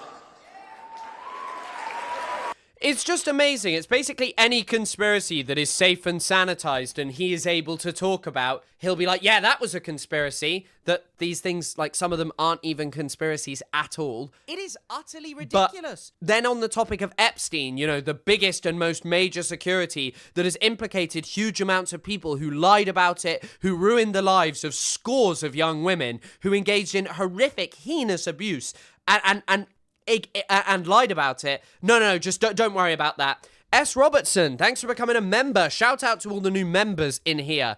Yeah, thank you so much. But it's Cash and Alexis's 17th month anniversary. Maybe you guys need to understand that takes precedence over investigation getting done. I'll get it done. Now let love bloom. Oh yeah, sorry. I forgot about the serious date of the 17th month anniversary of Cash and Alexis. Finally, because it is our job to make the lives of our audience better, right? That's really our job, is to give you more information to make your lives better. We have a duty to propose solutions. That's why we have to talk about our problems in order to find the solutions. That's what politics was supposed to be about, after all, finding solutions to our common problems. If we speak endlessly about the problems we face, without ever positing a solution other than wrecking the system or centralizing... Sorry, this really reminded me of this time where Ben got eaten by his audience when there was the assassination of the healthcare CEO allegedly by Luigi Mangione. Look at this. The evil revolutionary left cheers murder. Taylor Lorenz. It's funny that most of Ben Shapiro's enemies are just also Ethan Klein's enemies. But like, look, the evil revolutionary left cheers the murder. It is utterly ridiculous. Wow, thank you for the $20, Big O Alamio. Thank you so much. That's an incredibly kind donation. W donations. But yeah, I don't know why you're trying to keep pushing this as a left issue. It's clearly across the board. To claim it is just the American left that's been cheering this on social media is delusional. Sorry, Ben, it is not just the left. This is a point at which Ben Shapiro has no interest in making the lives of his audience better. He has no interest in making anyone else's lives better. I mean, seemingly the only interest he has at all is making his own pockets fatter, getting into power Republicans who will help him make his own pockets fatter as well, and enabling the state of Israel and America to continually commit unlimited war crimes against whoever they see fit. That's what this guy wants. He wants an ultra-conservative, authoritarian world that the life only betters for a hugely small amount of people. And once again, thank you for such a large donation. Power. He serves the rich in Israel and the powerful in America. In a cult-like figure, we are not finding solutions. We are merely making problems worse. Just asking questions, positing vague conspiracies, raving like Alex Jones about the secret confederacies that control your life. None of it makes your life better. None of it. But Ben, like, you're never ever going to be able to deal with this because people are always going to be hystericized by capitalism. They are always going to look for this big baddie who controls everything. And your party can never do anything about that. Your politics, Ben Shapiro's politics, by the way, is entirely reliant on the other. Ben Shapiro has no meaningful material analysis about politics beyond giving his baying right-wing fans enjoyment from dunking on some or other minority in America, some poor person, some marginalized person, some woman who is apparently taking away all the enjoyment of the good Republican white man. That is all these people offer their audiences. Never get that twisted. These people would never admit it, but once, if they got their desires of removing immigrants, they would have nothing. It is utterly ridiculous. Hey, Big Skip, thanks for becoming a member. Welcome to Level 1. In fact, it makes your life markedly worse. That's because if you truly come to believe that nothing in your life is in your control, you can't even take control of your own life. You despair of your ability to change your own circumstances, and then you fail. But also, by the way, how in control of your life are you in America? Do you remember that story recently about the old guy who was working at some store, and the reason he was working at the store was, in spite of working for General Electric for many years, getting a huge pension and, you know, seemingly being able to live for the rest of his life, doing everything right, having kids, all of this stuff, having grandchildren, building a family and building a life. He was forced to work back in some low-paying job in retail, right? And why was he forced back into there? Okay, because General Electric went bust and had got rid of his pension. That's outside of this guy's control entirely. His wife got sick, and so he had to spend a huge amount of money looking after her. And his kids clearly probably weren't in the position. And the only thing that saved this guy was the fact that there was, someone who saw him and took a pity because he seemed like a nice guy. Like, how is that controlling your life? So many people's lives are spinning out of control constantly because of sickness, because of the fact that they, may not have had the opportunity to go to a good enough school, or even they may not have had the ability to study in their lives and obtain, degrees or things like that. And I know, sure, not everyone makes money from having a degree, but generally, people who have degrees do generally just have a better standard of living. I'm sorry, how is this meaningful? You will never give human beings control over their life. Sure, maybe you can sell them personal control in the sense of how Jordan Peterson does, of making your bed and cleaning your room and doing things like that. Yes, objectively, when you have the mental and physical ability to do those things, they are going to be good. They are going to make you feel better. They are going to make your life more orderly. But the forces that are so outside of your control, the things like, a humongous market crash, healthcare in America and the UK, by the way, there are some illnesses in the UK that are crippling, and disabilities where you never have a chance. There are a huge amount of people in the UK who more than half of their income is made up through benefits, through no fault of their own, but because they're either carers, because they have some kind of disability, because they have some inability to engage in capitalism in a way where they can win and have enough money to live their lives. I'm sorry. Selling this kind of stuff and acting as if there is meaningful freedom that can be given to you by not thinking that Egypt and the French Foreign Legion and this person colluded to kill Charlie Kirk is bullshit. It is utterly bullshit.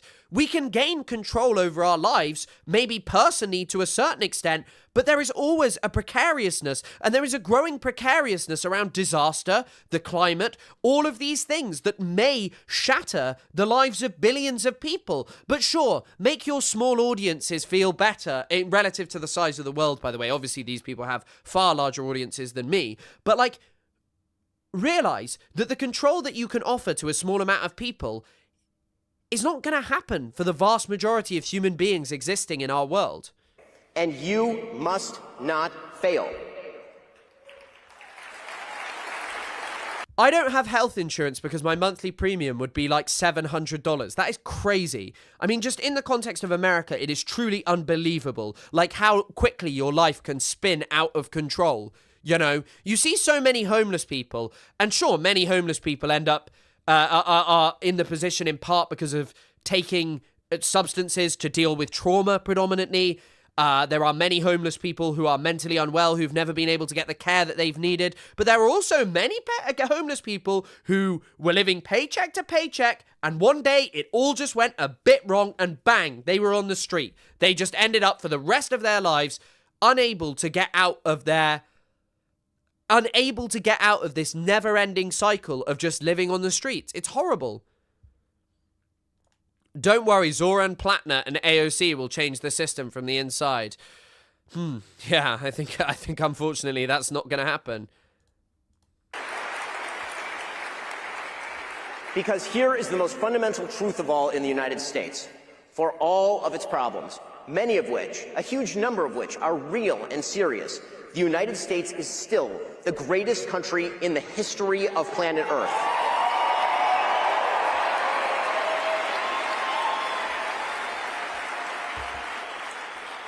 We have the greatest Constitution ever devised by man. We have the greatest founding philosophy ever put to paper in the Declaration of Independence. In this country, you can make of yourself what you will, and if there are true obstacles standing in your way, we can all work together to remove them. That, by the way... Yeah, I'm sure everyone, I'm sure Ben Shapiro, someone from an incredibly wealthy family, really understands the average life of most people. Bro, most of the people I graduated high school with are dead now. Seriously, that's awful. I mean, in certain places, that doesn't really surprise me. But just like the lives of so many people just do spin out of control so fucking quickly. And it's just amazing that, like, Ben Shapiro will tell you, no, I'll give you control over it. Is the essence of conservatism, that we live in a world created by God with a logic and a rationale, that we as human beings were created in God's image, as it says in the book of Genesis, with creative capacity and the power to choose, and that in a free country of limited government and defined powers, with property rights and equality under law, our destiny is in our hands, and that we all have a duty to make the most of that historic opportunity. Anyone who tries to convince you otherwise is lying to you, and they are making your life worse in the process. Now, that lie may feel good in the moment.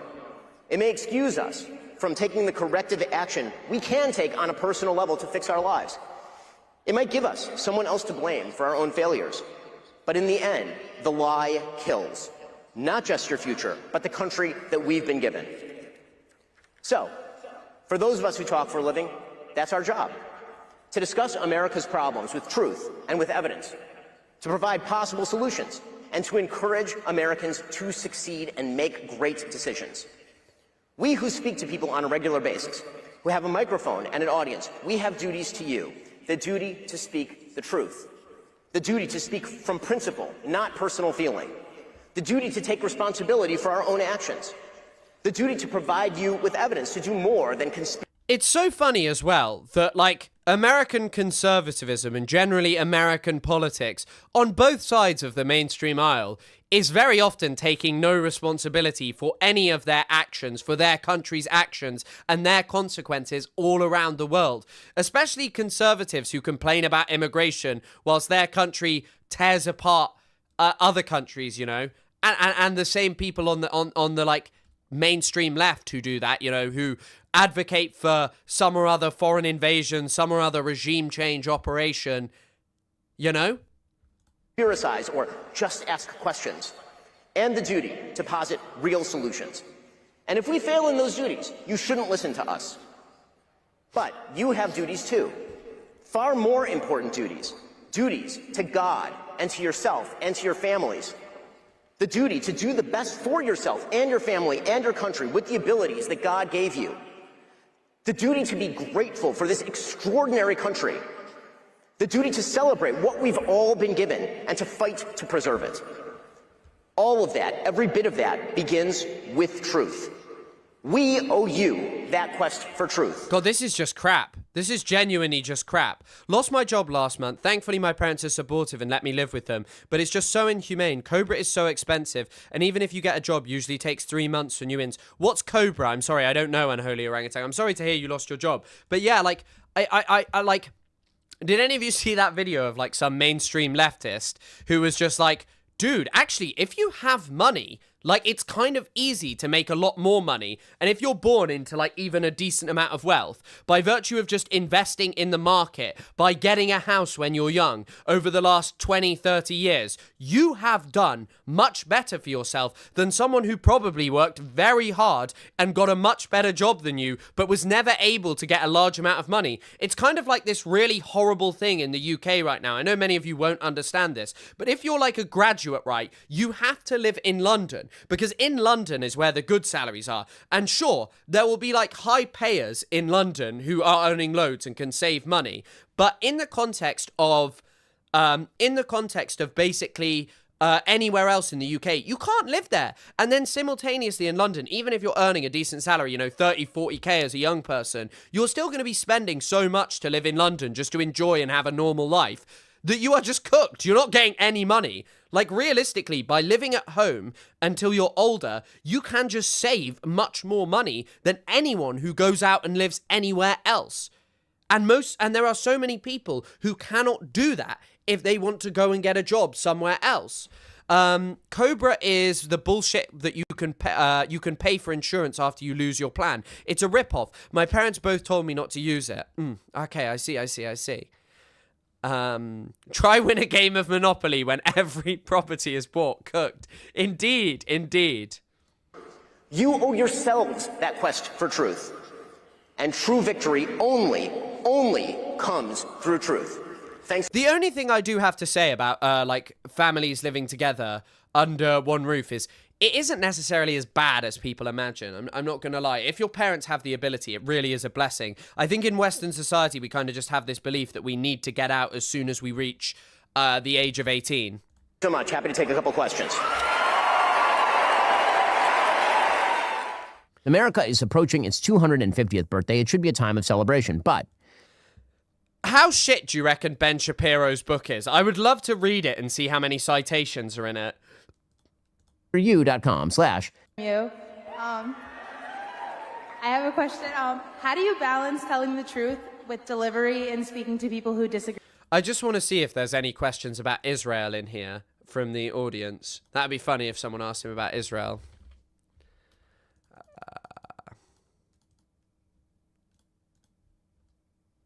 Oh, there is. Wait. Thank you for being here, Ben. You cited during your speech important tenet. You're like, no, this is terrible, and you stuff it in the trash. It is terrible, but, you know, say that it's good, and then later you kind of put that. I understand. But when we're talking about politics and policy, obviously the truth has to come first, because if we can't agree on fundamental facts, there's no possibility for solutions. I don't think there is any chance that I'm reading Ben Shapiro's book in this stream. But, like, yeah, objectively, how did Charlie Kirk make anyone's life better? Like, what did he do to benefit the lives of so many people? I'm hard-pressed to understand. He spewed out racism, transphobia, bigotry into the world. He encouraged people to move towards reactionary politics on every topic that are really doing nothing meaningful to make change in people's lives. My dad's a boomer and he's still pushing me to keep working for a few more years to get a better retirement payout. It's so heartbreaking to watch him still push himself after a lifetime of labor. Yeah, I mean, it's crazy the age in which we work at until, so we can just have this kind of faux vision of like unlimited enjoyment when we reach a certain age. But then so many people are just like broken by the time that they reach an age of retirement by all the years of labor that they have no capacity to enjoy.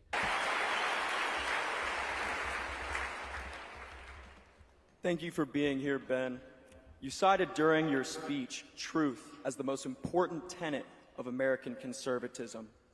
Why, therefore, did you call irrelevant the Israeli attack in 1967 on the USS Liberty, which left dozens of American servicemen dead and hundreds... Oh my God! Listen to the roar from the crowd. Jesus. It's kind of amazing. It's kind of amazing hearing all of this. Wow. The Goodreads reviews of his books are insane. I can imagine that. Ewan, I can imagine that. So what I actually said is that if we're looking at modern Israeli-American relations, looking at an attack that happened mistakenly by multiple Navy reports, multiple Israeli reports, and all available evidence, and using that attack in order to undermine today's relations between Israel and America, that's irrelevant. As irrelevant as it would be to... By the way, also, the question that these young Republicans and the smarter of them would be actually asking are asked by, like, John Hoffman at the Cato Institute. John Hoffman, I think, is a conservative. He's actually a very intelligent writer, surprisingly, for working at the Cato Institute. His writing on the UAE is really good, but he very often talks about how Israel is just a strategic liability. And in the context of doing a two-state solution where there can be huge amounts of money scooped up out of Palestine, out of Israel, creating a far more stable Middle East. I mean, it's bad for weapons contractors, obviously, but in the vision of conservatism and not addressing the Palestinian liberationary goal, why Israel is not doing that is genuinely beyond them. Iran would work with the US. Make no mistake, if the Palestine issue is resolved, those governments would be throwing themselves at the West. But yet, Ben Shapiro is like, no. Historically, conservative, USS Liberty, bad. A piece of evidence from World War II or from 1776 to define America's relations with, for example, Great Britain or Germany today. That does not mean that the attack wasn't horrible for the Americans involved, that it wasn't bloody and terrible. The Israeli government paid reparations to the people who were killed. If you look at the actual military record of what happened on the USS Liberty, it was clearly a mistaken and tragic attack. The people who frequently cite the USS Liberty, however, are not talking about the specifics of the USS Liberty. I suspect that the vast majority of people who bring this up are doing so in order to suggest that Israel deliberately attacked an American ship because Israel deliberately wants to harm America. It is connected generally with a larger point. I wonder if that's your point. If the truth matters, then the Israeli government must be held accountable for that attack. The American flag was flying on that ship. You do not mistake an American ship for a foreign one when our flag is flying. So, and we can spend the rest of the time talking about the specifics of the U.S. Liberty attack, or you can actually go look at the naval investigations that were done, multiple naval investigations that were done. The reality is that people were flying Mirage planes for the Israeli military at the time. The USS Liberty was sailing in an area where it had essentially gone off-grid. The Israeli military mistook it for an Egyptian ship. They thought it was shelling Al Arish, which happened not to be true. In the initial attack, the American flag was knocked down, and then the attack went on for about 90 minutes. And then, as soon, you can hear... No doubt it was spy versus spy, that the US was spying on Israel at that point. But simultaneously...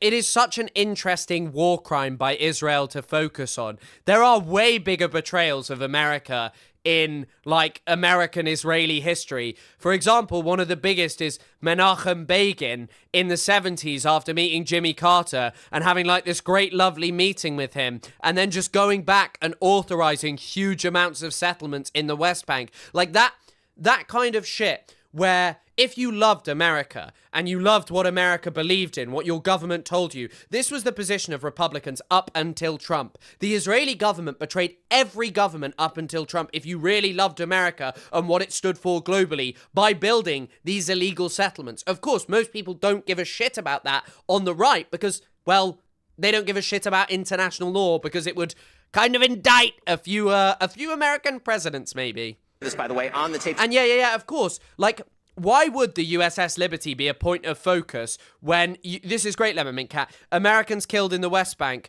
Sayafullah Musat, 2025. Aisha Noor Egi, and also, how am I forgetting her name? Shireen Abu Akleh. She had an American citizenship, right? Of the Israeli pilots talking to each other. As soon as they realize that it's an American ship, they call off the attack. They speed a ship to try and help the USS Liberty. There have been multiple unfortunate friendly fire incidents between Allied forces, including, for example, in the Gulf War, where U.S. forces were responsible for killing about 9 British troops during the Gulf War. It's an unfortunate reality of war, but you're not answering my question, which is, what is your broader agenda in asking the question? Because I suspect that... Yeah, I think in the context of, like, this kind of stuff, I care more about Rachel Corrie, you're right, Maya, and also, you know, the British people who were killed. Like, ultimately, I care the same amount as every single Palestinian killed, and I'm not actually sure appealing to people on the basis of you should care about them because they're Americans is good, but just in the context of, like, the USS Liberty... Like, you know, I think that, like, the USS Liberty is, like, so much less important than, like, innocent American civilians who were killed there. But it's kind of indicative of what appeals to most of these people, unfortunately. Your question is not limited to your specific ire over an incident that happened in 1967.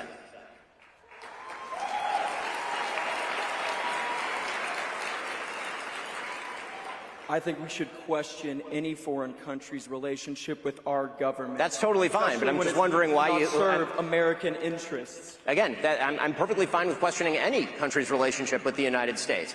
But again, I'm wondering what your motivation is in bringing up a 6-decade-old attack as though it is the #1 issue in assessing the relationship between Israel and the United States today.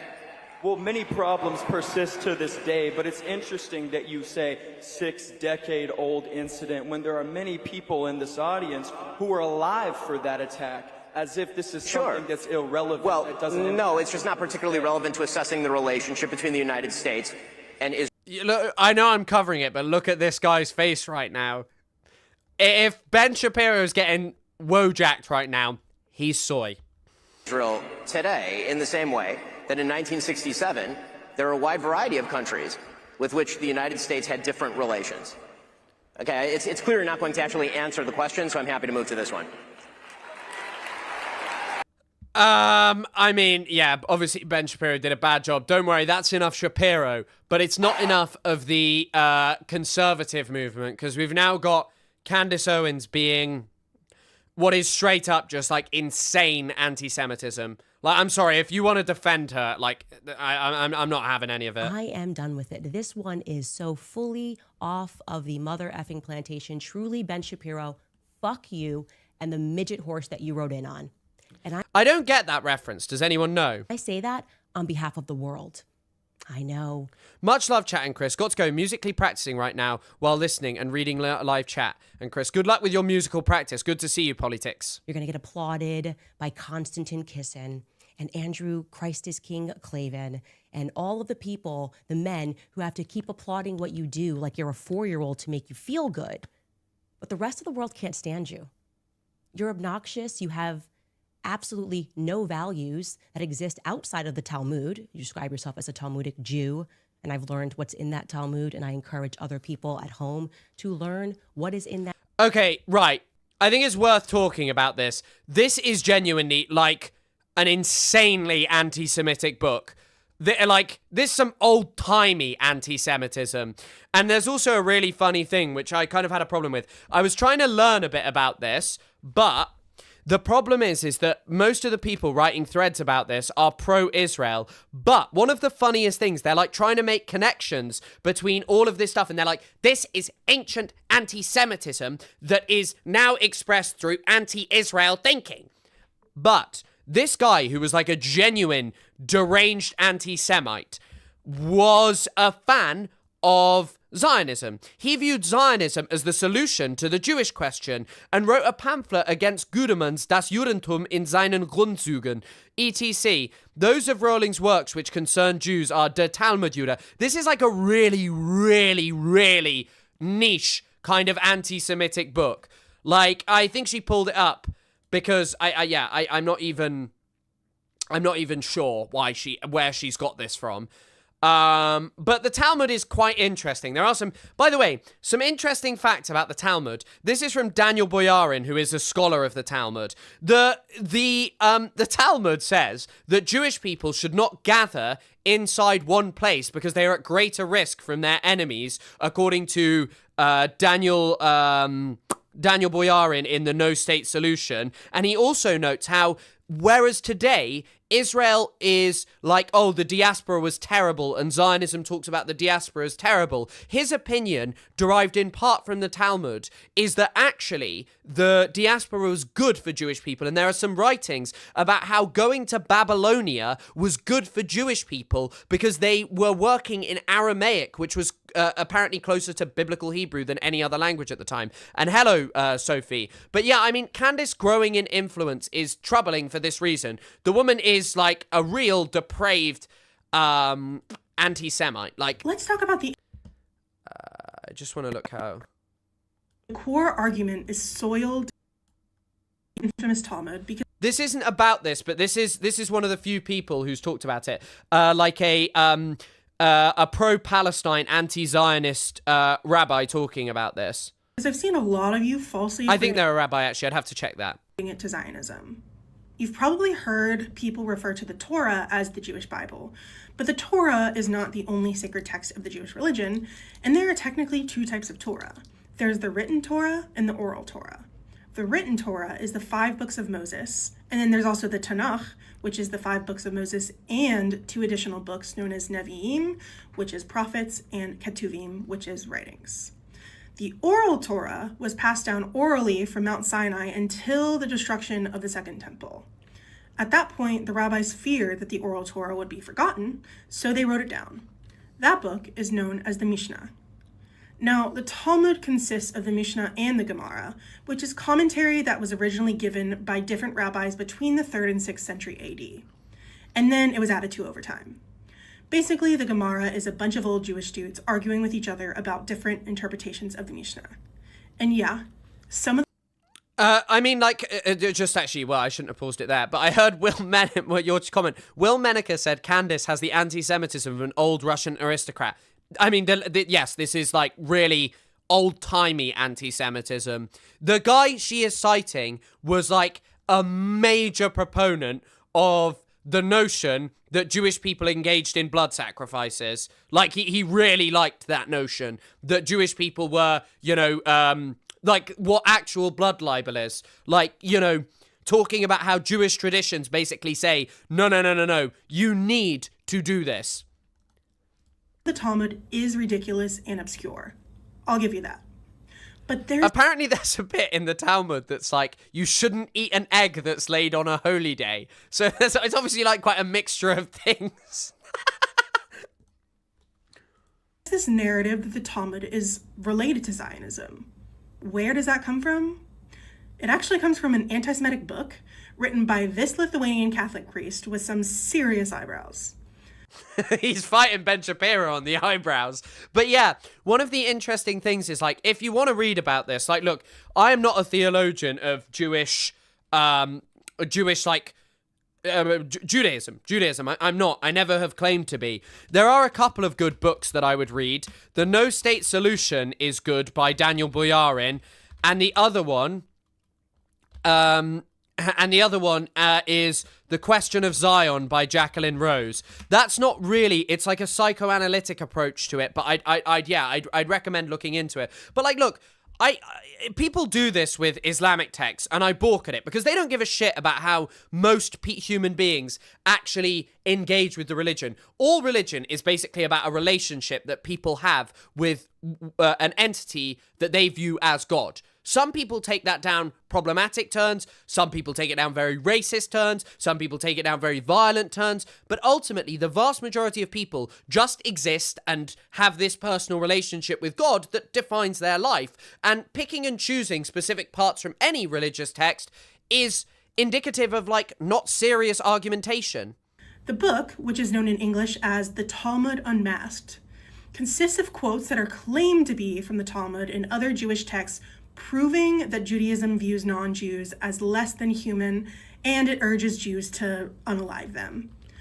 The book was created specifically as evidence that Jews were a threat to Christianity. And fun fact, eyebrows here, didn't even know how to read Aramaic, which is the primary language of the Talmud. So how did he manage to write an entire book that supposedly quotes from that text? Look, forms of oppression are reinvented as times change. This narrative is now applied to Zionism, but the core argument is soiled in anti-Semitic rhetoric. Don't get me wrong, atrocious acts have been committed in the name of Zionism, but you can call out Zionism without resorting to false narratives that spread hate towards Jewish people and contribute to systemic oppression. Let's talk about the infamous Talmud. Yeah, I mean, the Talmud is like a huge, huge thing. And it's the same way. Like, I know some people would probably balk at this and be like, oh my God, she's not pro-Palestine enough or something because, I don't know, criticizing people talking about, I don't know, anti-Semitism and stuff. However you feel about, like, Israel misusing anti-Semitism, anti-Semitism undeniably is something that has existed historically, and to this day there are people who racially discriminate against Jewish people. Sure, systemically it's not on the same level as other forms of racism today in the vast majority of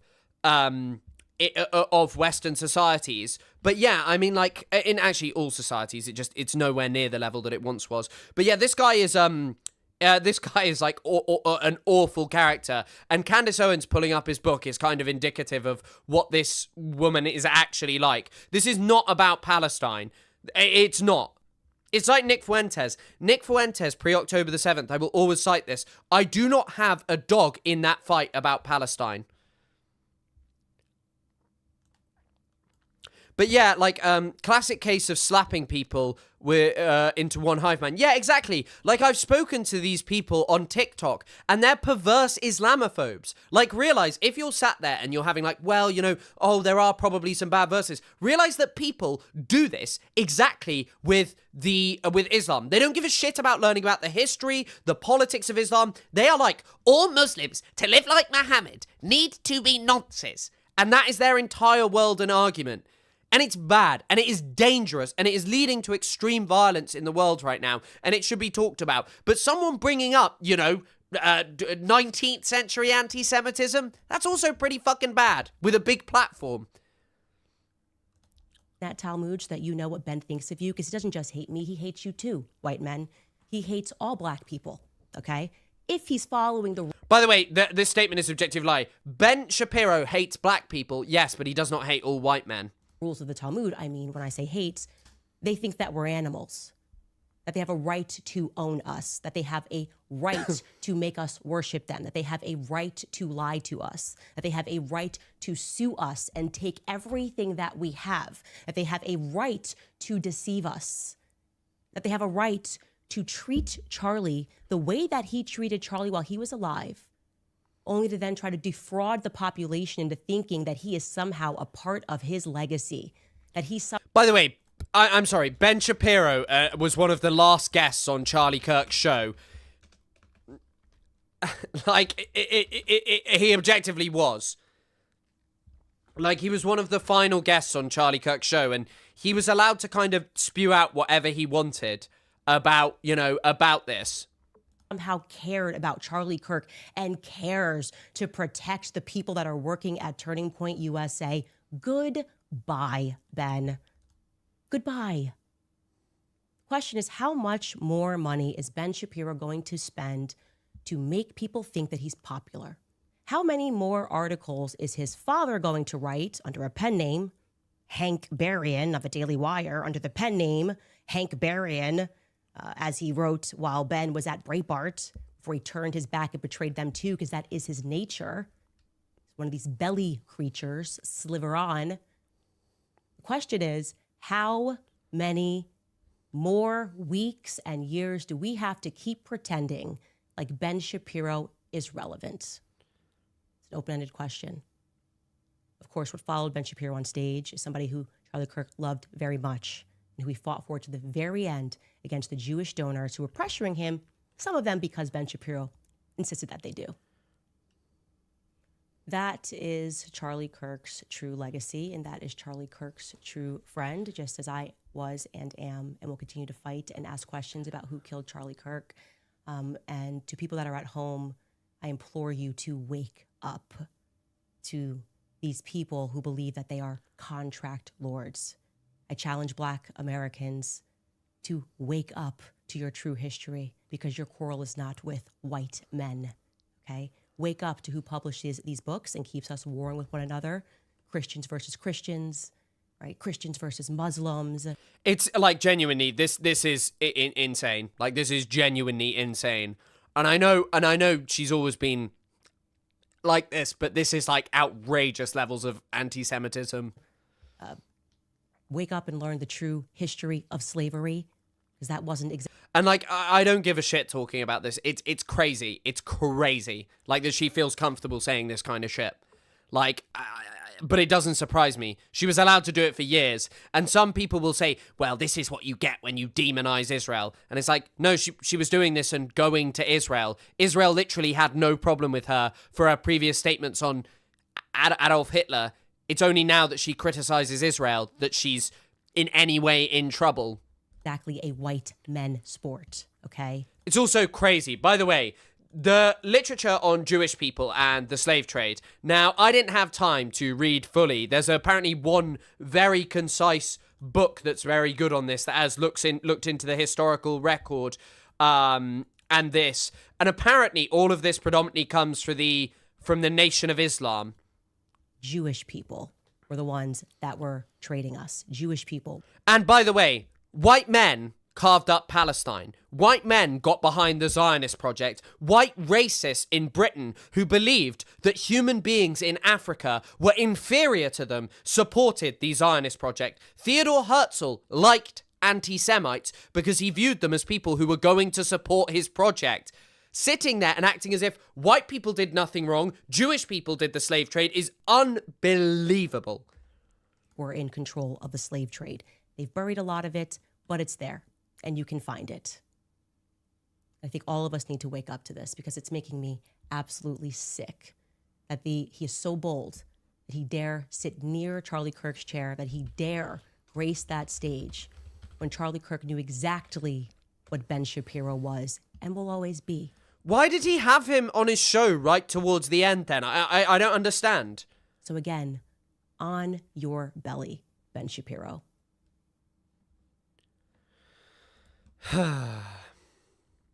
And yeah, she's been on a major rampage defending this. This was her defense. Jewish slave ship owners, Aaron Lopez, Moses Levy, Jacob Franks, and this is like Jews. This is it's kind of a crazy amount of just saying Jewish person, Jew, and yeah.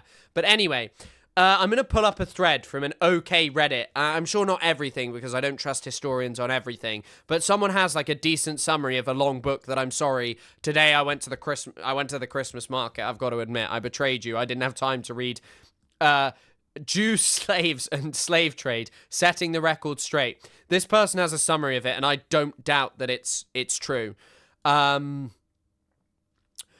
Is one of the most meticulous accountings of Jewish involvement in the transatlantic slave trade. His findings are what you might expect. Limited involvement, and where involvement is discernible, it almost involves Jewish merchants operating in an economic environment whose contours have been defined by non-Jewish merchants. Their occasional participants, not instigators. Faber identifies something like 100 slaves brought to Barbados in a ship with a Jewish owner or share owner, compared to 45,000 from non-Jewish merchants. Like, these things are all traceable, and I'm sure that this book is far better cited than just publishing one thing on your Twitter.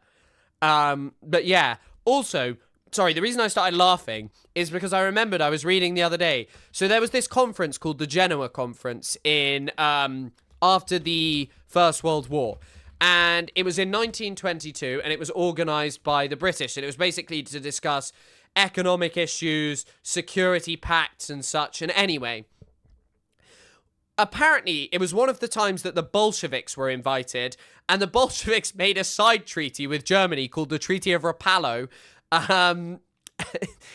It was amazing, because apparently the British just were like, they're all Jewish. They're all Jewish. Each of these people is Jewish. But I think, like, by the way, I don't doubt that there were, like, Jewish people involved in the slave trade. Like, this book, I'm sure, points that out. But one of the things I will say is, who made that situation? Because, like, Jewish people have never made up enough of the world population or contained enough power to do that. Slavery was certainly not something that was just created by Jewish people. And saying that it was is crazy, but it doesn't surprise me. But by the way, I don't think any of these people actually give a shit about it, you know. Give a shit about it. If Candace Owens hadn't fallen out with Ben Shapiro, they probably wouldn't care about her saying this. Because I've had more than one dream where Chris yelled at me and unmodded me. What an interesting dream. These people usually believe that Jews are responsible for the economically seeding the whole British Empire. Does it change anything about chattel slavery that some Jewish people are involved? This seems like a way to absolve Christian white people in America. Yes, 100%. That is all this is. That is all this is. And it's not taking aim. And like, okay, let's also say, yeah, everything Candace says is true. Materially, what would that change about the society that we live in today? Because racism and the hangovers of slavery that are still being inflicted on black people certainly aren't coming from Jewish people. Yeah, that is a threat. What an interesting dream. Just as a side note, the Jewish community involved were Sephardic Jews descended from those mostly expelled from the Iberian Peninsula. Though rarely resident in the Iberian Peninsula during the heyday of the Atlantic slave trade, the Sephardic community had an onosomatic tradition firmly grounded in a Hebrew Andalusi, Arabic-Spanish linguistic paradigm. Their names usually appear to modern readers as Spanish, but most New World resident Sephardic Jewish communities associated with and lived in Dutch colonial enterprises, Recife, Quarchau.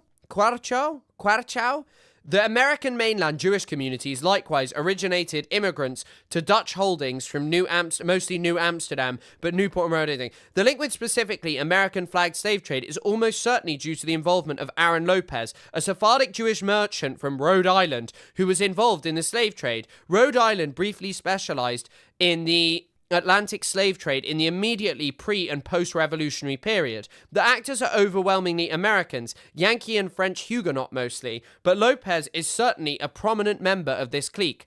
Old-line Yankees, like with the Browns, established Huguenot origin families like DeWolfs were much more active in this space than Lopez. The DeWolfs in particular continue their slave trading activities post-1808, when importation of slaves is banned in Cuba in just a few more decades. Still, you could see blah blah blah. Basically, I'm sure that this book is like a decent source. I'm sure that this book is like a decent source if you wanted to read out and like understand it more. And this is like an okay summary. I wouldn't recommend Reddit as like a wonderful source for this, but yeah, she is really, really doing some old-timey anti-Semitism. And it's kind of crazy how many people are falling for it. I actually saw I saw a great tweet.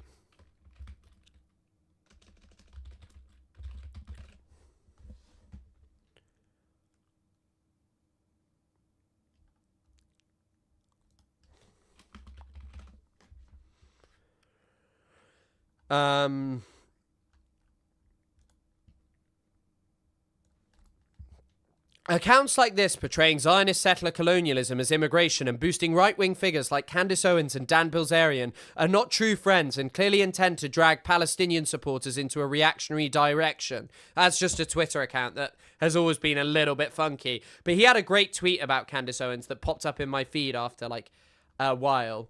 I'm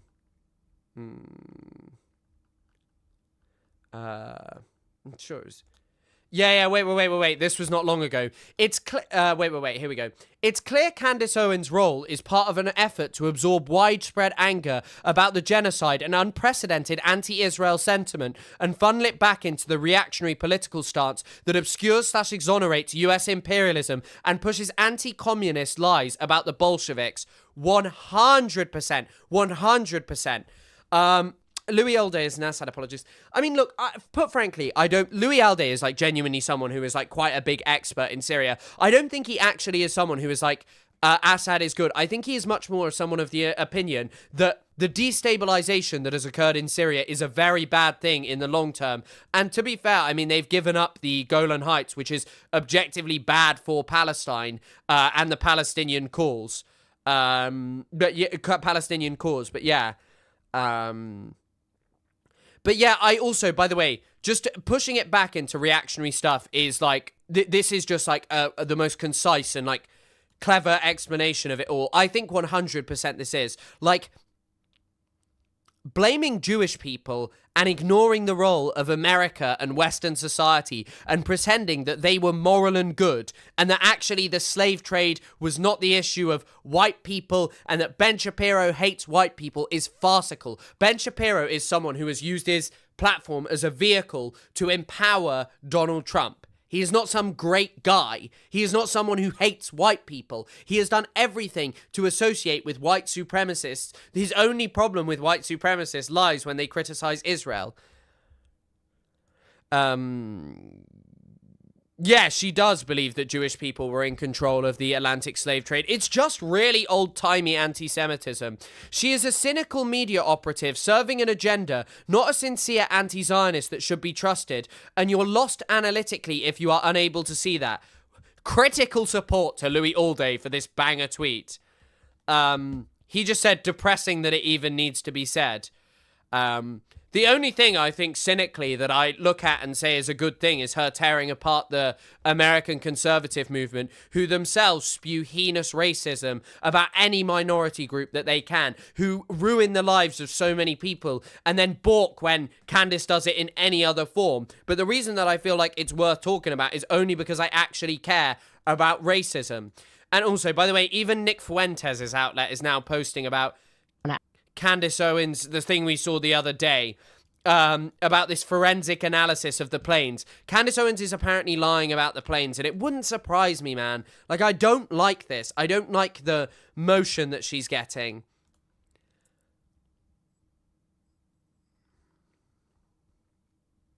Wake up and prioritize Israel, bring home Israelis, and make sure we stand by. We need America, an American and otherwise, by Hamas. Wait, here's a video of Kash Patel saying that we're... But by the way, the American conservative movement doesn't help it because the widespread anger about Israel... cannot be dealt with in the way that they're trying. Captivity, Israeli and American and otherwise, by Hamas and Iran's Hezbollah mercenary forces. Donald Trump rescued 50 hostages and detainees. That's more than every president before him combined. And I hope he wins on November 5th. And Aaron's right. We need America to wake up and prioritize Israel. And that is not what Kamala Harris is about. We need to bring home Americans and end this war, bring home Israelis, and make sure we stand by our #1 ally in Israel. And people need to wake up when it comes to November 5th. Donald Trump's the only choice. To wake up and prioritize Israel, bring home Israelis, and make sure we stand by our #1 ally in Israel. Jesus Christ. How are they ever fixing that? I'm not sure Trump is much more likely under threat from that than many other things. Insane hearing those words. In your campaign to get Donald Trump elected, you have to prioritize Israel?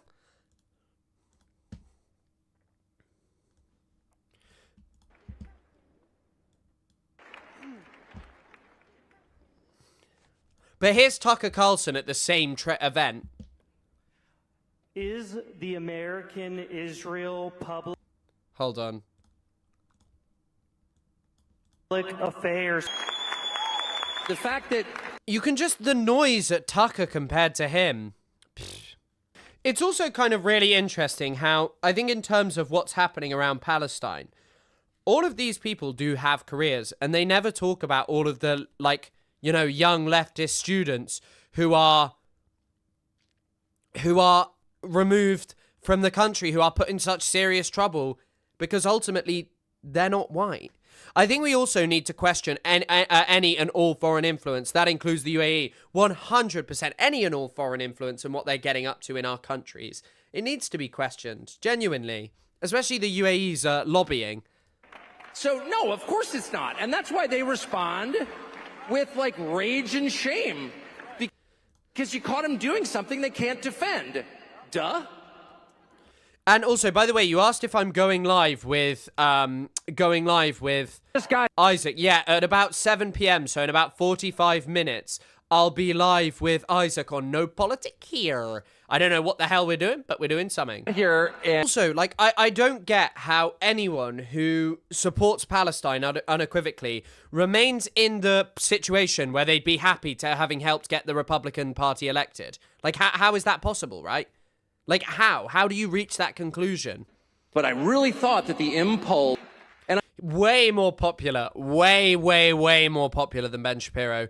No, and Rumble is the best platform. The best platform for this to be on. In this. There's definitely something in this, and there's important stuff to talk about, and all of this stuff that's happening in the world, you know? Like, this is probably... The news today, there's not much. Like, I'm not an expert on Russia and Ukraine, but, like, generally there's not much news, and this is, like, some of the biggest news that's going on, and it's interesting to talk about. And will always be. But the style of debate... Although this is the less interesting part, I just find the mixture of people at this crazy. There is something, though, the other thing, probably the craziest thing is, look who else was there. And I want to say up front, if I hurt some feelings here, you can come and talk to me afterwards.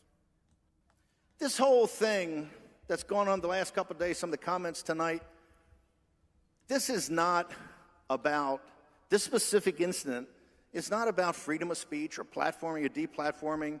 They're all talking about that, and that's, you know, people are saying hurtful things to each other. Tucker said the quiet part out loud.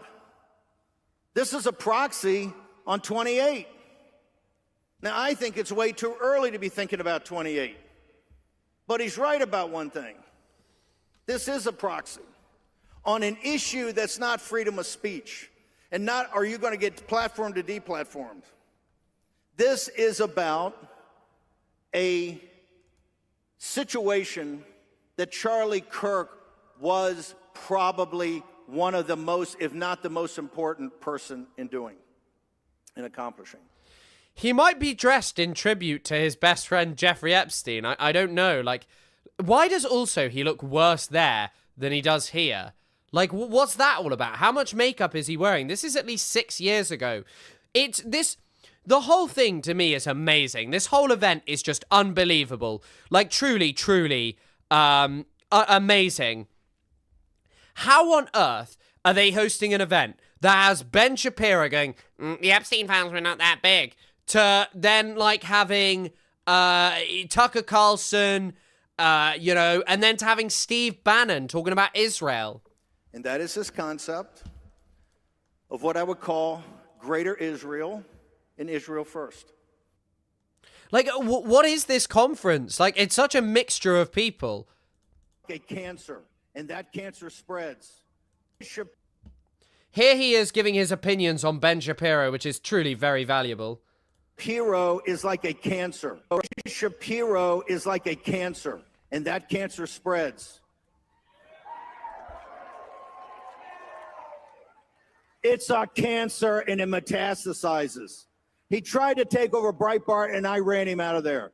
He tried to take over David Horowitz's, who was his mentor. Don't ask me. Ask the guys associated with David Horowitz what he did there. He tried to take that over. And mark my word, he will make a move on Turning Point because he's always been envious of Charlie Kirk. No one gives a shit about Bannon, but it is truly it is truly amazing to have, like, you know, someone who is associated with pedophile Jeffrey Epstein in messages such as this, where this is Bannon.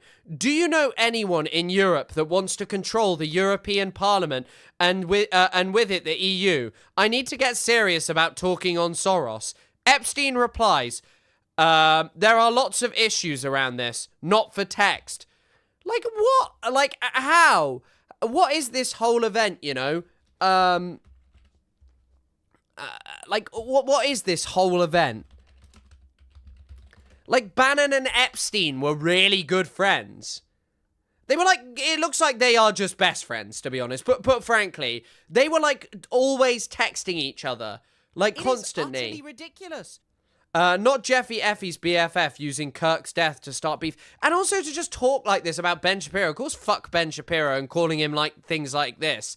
I have no sympathy for a man who has no problem associating with like anti-Semitic figures and then just cries when they're doing things that he doesn't like.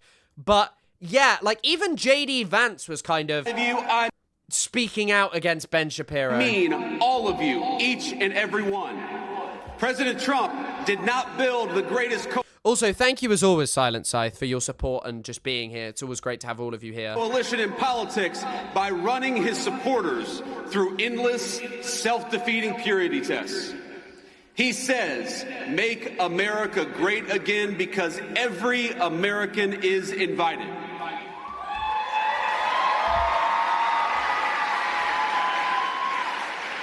We don't care if you're white or black, rich or poor, young or old, rural or urban, controversial or a little bit boring or... He's really trying to, like, up his aura, and it is not working. He just sounds like a really old-timey politician. It's the warring factions fighting over the corpse of the Republican Party. Yeah, it's really hard to know where this goes, because even, I do agree totally with that Louis Allday thing about how Candace is redirecting genuine anger over Israel to reactionary positions. However, what I do think, and, like, what I'm interested in, is... kind of like how Israel ever recovers from this. Somewhere in between. People of every faith come to our banner because they know that the America First movement will make their lives better, and they also know that the Democrats don't care about anything other than maybe transing their kids. So if you love America, if you want all of us to be richer, stronger, safer, and prouder, you have a home on this team.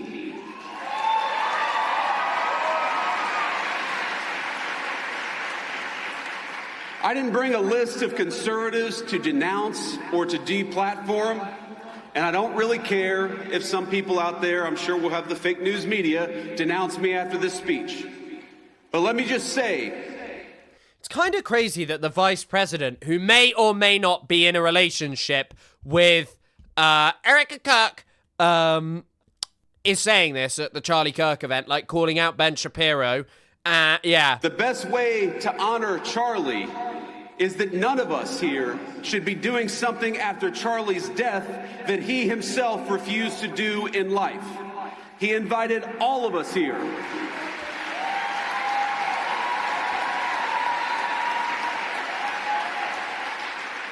Charlie invited all of us here for a reason, because he believed that each of us, all of us, had something worth saying, and he trusted all of... Also, right, like, the notion that Charlie Kirk was killed for, like, a pro-Israel takeover of Turning Point. Why were Tucker Carlson and Steve Bannon there? God, he's so absurdly basic. Trans kids, cancel me, fake news, get new material. You're right, this guy needs his own fucking source. The real takeover that they're preventing you from seeing is him taking over Charlie's relationship. I don't know. You to make your own judgment. And we have far more... Like, yeah, kind of crazy to see him. But then we'll finish with the beauty queen herself, the amazing Erica Kirk. I mean, I feel like if my partner is ever doing this, walking out to sparklers and stuff, a few months, 3 months after I died, I would be like, this is tacky as shit. Look at this. It's insane. Like, what is this? Like, how? Come on. Like, like, Jesus Christ, it is so shitty. I mean, we're not going to watch much of what Erica Kirk was up to. We did get an amazing parapraxis, which means Freudian slip. That's my little fact for you. Where she accidentally called some kid. Despite the devastating loss of Charlie Kirk, my incredible husband at UVU, Caleb has persisted with the same grift. Amazing. She called her dead husband a grifter. Wait. Actually, I'll put this on. Despite the devastating loss of Charlie Kirk, my incredible husband at UVU, Caleb has persisted with the... Also, I mean, maybe it's just the way she's talking. Why would you not start with my incredible husband, Charlie Kirk? Same gift. Grit. It has been a long day. Who is this kid? He looks terrible. He's not going to carry on the grift Charlie Kirk was carrying out. No one is carrying the flame. Imagine if she'd said she's going to carry the flame that Charlie was carrying. I would go wild. Trust me, you're not a grifter, honey. It's all good. And of course he is a grifter. Like, this kid is a grifter. Charlie Kirk was a grifter. All of these people are grifters. We got one amazing clip of her and calling JD of Nicki Minaj. I don't know why Nicki Minaj is there. Isn't Nicki Minaj hated by them because she's like not good for black family values or something? It is the biggest tent in the world filled with just odd people. And what do you think about for young men? For young men. And for young men, don't be new scum.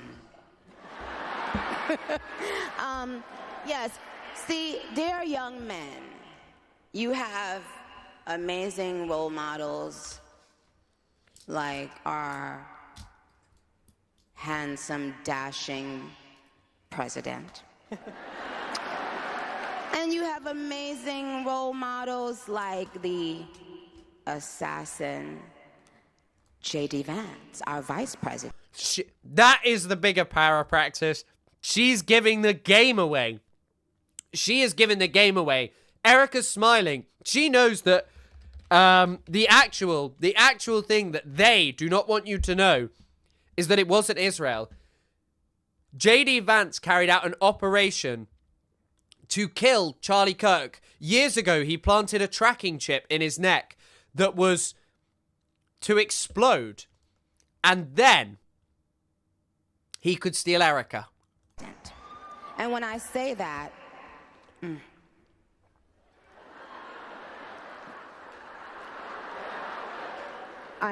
Trust me, there's nothing new under the sun that I have not heard, so you're fine. Yes, we did. I love you.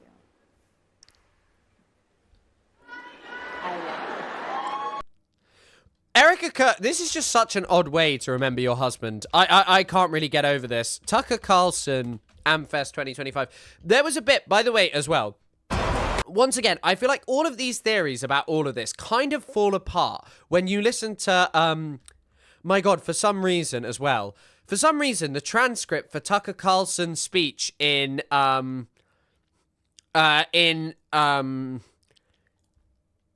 set to Arabic for his America First thing. I don't know if he's intentionally setting everything to Arabic now to try and build up an Arabic-speaking audience.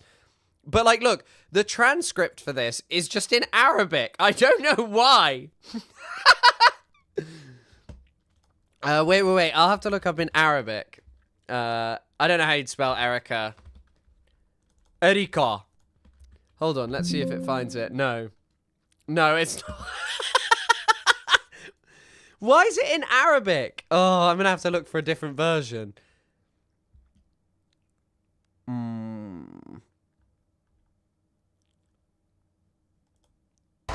Okay, this might not be in Arabic, this version.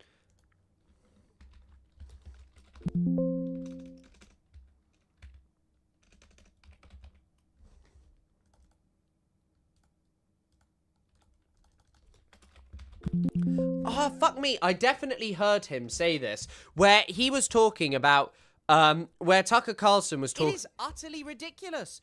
Please do a section on Jesse a Jew. You'd enjoy it. What is that? Is that, Jewish Jess? Is that who you mean? I would definitely do a section on Jewish Jess now. She is hilarious. Wait. Hold on. Because he definitely said that Erica was the person to carry on Charlie's legacy. Ah. I go to bed with my wife and 4 dogs who sleep in the bed. My wife said 4 children. My dogs are... Wait, what the fuck? Bed with my wife and 4 dogs who sleep in the bed. My wife said 4 children. My dogs are hunting dogs. I don't have an Arabic keyboard, but I can write Farsi, so kind of, yes. All 5 of them wake up like that. Like, they are... We have no home invaders in my house. I wake up at 2:30 in the morning. I check my... And I couldn't breathe at all. My throat was closed. It wasn't like I was apnea or was strong as I couldn't breathe. So I get up, I stand in the doorway of our bedroom, and I'm like, wow, I'm dying. I could feel myself starting to gray out. And then I started walking in the backyard, and then it slowly came back. Like my throat kind of opened up a little bit. I was like really weirded out. I walk back in, and my wife wakes up. She goes, what is going on? I said, I don't know. I can't breathe. I feel better now. And all of a sudden, I had this horrible pain underneath my arms, like on the side of my chest. Like bad. I think he was having a heart attack. I thought I'd been like ripped with a knife or something. It just was very intense. So I go into the bathroom, I flip on the light, and I have claw marks on both sides, on right and left side on my ribs, and they're bleeding. And they're literally claw marks, 4 on either side. I put my fingers in them, don't fit my fingers, and I sleep on my side. So how could? And by the way, no one woke up. So I show my wife, and she's like, oh my gosh. And then I have this like crazy intense desire to read the Bible. So I read the Bible, and I pass out in like 2 minutes, and I wake up the next morning. I thought, man, did I have a wild dream? And then I see blood in my sheets, and I go in the bathroom, and I have these bloody marks. And my wife goes, I think you were attacked by some supernatural being. And I was like trying to be logical about it. And I was like, yeah, I definitely was. And then I called one of my producers who's like, oh yeah, well, that's pretty common. I was like, what? And I've had a couple other experiences. What do you think a demon attacked him for? Not supporting Israel? And yeah, it couldn't just be the dogs. I mean, sleeping with 4 dogs in bed is kind of crazy, but I mean, I don't know. I feel like a lot of this stuff. I really wish I could find the video that I saw earlier, but I'm not watching through every video of him. I believe, if I remember correctly, Tucker Carlson said that Erica Kirk was the right person to continue on the legacy. Built this movement so people... Okay, wait. There's one final Erica Kirk clip where she explains this. Where she explains the sort of amazing people that we see. My husband didn't build this movement so people could feel comfortable. He built this movement so people could feel brave and to be brave with action. So people could see on full display that when you stop talking to people, especially those that you disagree with, you are the one that actually becomes weaker. Let that sink in. So you may not agree with everyone on this stage this weekend, and that's okay. Welcome to America. But, like, I thought that they killed Charlie Kirk to take over Turning Point. Maybe it's a longer-term thing, but I don't know. Yeah, the Bible is pretty boring. I mean, yeah, I mean, like, just sitting and reading the Bible late at night, you probably would fall asleep. Maybe there are some of the biblical stories that are wildly interesting, but yeah. Candace is also reversed on Erica Kirk. Yeah, because I don't love Emma Vigeland and stuff after their kind of retconning of Graham Plattner just being, like, an awesome, great moral guy. However, what I will say is that, like, just on this topic, oh, fucking hell. I've forgotten what I was saying. Shit, I've forgotten what I was saying. But who was I talking about? Did I say Erica Kirk? Oh, who knows? Who cares? I need to start speaking slower, and then I'll remember. Right, we don't have much time until I stream with Isaac, where we'll move over to No Politic Here, so you don't worry, you'll get an extra hour. But we'll just talk about, like, a bit of Jeffrey Epstein stuff, just quickly. When you're going through these files, you do see both lives that Jeffrey Epstein led. First, as a sex offender, a trafficker, and then the second as a celebrity networker, but also how transatlantic, how many British links there were as well. So when you go through... This guy's really bold. Through these files, the ones that have been released recently, we have backstage pictures from the Rolling Stones. And we already know that Jeffrey Epstein, there have been other pictures of him with Mick Jagger. We've reached out to representatives for the Rolling Stones. We haven't heard back from them. And then there's the draw of the UK for other people as well. Kevin Spacey and Bill Clinton here. Fucking hell. I haven't seen, like, I've been through a few, but my God, there are a huge amount of odd photos in here. Kevin Spacey and Bill Clinton. They're in the Churchill war rooms where Winston Churchill led the effort in the Second World War. So there's obviously that appeal of British culture to these elites. Again, there's no suggestion of wrongdoing by Kevin Spacey or Bill Clinton. But that appeal was clearly there for Epstein himself. In these files too, here's a picture of Epstein with Andrew Mountbatten Windsor. Back then he was Prince Andrew, and Ghislaine Maxwell here in a box at Ascot. Or... Sorry for calling this man very bold. Further afield, here on a shooting sort of weekend, Jeffrey Epstein and Ghislaine Maxwell. Here we have... It's actually kind of crazy, like the amount of people just taking photos of Jeffrey Epstein with all of these people. Wasn't Kevin Spacey like tap dancing in Israel or something I heard recently? Andrew on the lap of 5 women whose identity has been protected, Ghislaine Maxwell there. And we can see that if we look at this very distinctive fireplace on the right, we can match that up. This is another image that's not in these. That's where the royals tend to spend Christmas. Prince Andrew not invited this year. Andrew Mountbatten Windsor, rather, not invited this year. That is the side of celebrity influence of... It's not just celebrity influence, by the way. These are very powerful figures that they are around. Having that proximity to power, to high society. But we also have other details. The flight logs are included in this latest release. This is Jeffrey Epstein's private jet. And you look here, this is 2001, the 9th of March, landing into EGGW, that's Luton Airport. And on this list, you can see JEGM, that's Jeffrey Epstein, Ghislaine Maxwell, and VR. Virginia Roberts, better known as Virginia Giuffre, an accuser, a victim of Jeffrey Epstein. Now, that's on the 9th of March 2001. The next day is when... But like having hundreds and hundreds of thousands of images of yourself. I mean, he must have like over 100,000 images. I guess these are all photos he's taken. Like I've got maybe 25,000 photos in this phone. It's obviously not every photo I've ever taken. But the reason I have so many is because I have like dozens and dozens of screenshots and things like that for when I was making TikToks and stuff. That's what they all are. But yeah. This photo is alleged to have been taken. Andrew Mountbatten Windsor there with Virginia Giuffre. She looks terrible in this. She looks haunting. Claimed this photo was doctored, that he'd never met her, but he did pay her a multi-million-pound settlement. Again, there's no allegation of wrongdoing on Andrew's part, just by featuring in photos released in these files. And then you've got Ghislaine Maxwell, I mean, literally on the doorsteps of power here outside number 10. And power is something that really interested Jeffrey Epstein. Let's look at the... Oh, come on. I feel like power is something that really interested Jeffrey Epstein. No, Jeffrey Epstein had a huge amount of links with powerful people. He was not just a bit interested in power. These raise questions which people have been asking for a very long time as to what Jeffrey Epstein was doing with all of this influence that he'd courted. And certainly enriching himself personally was something that was happening, but he was also using it to push himself further and further out into the world, and also to broker security agreements between different countries. Flight logs again. Here's another one. It's a bit later, 2002, the 13th of May.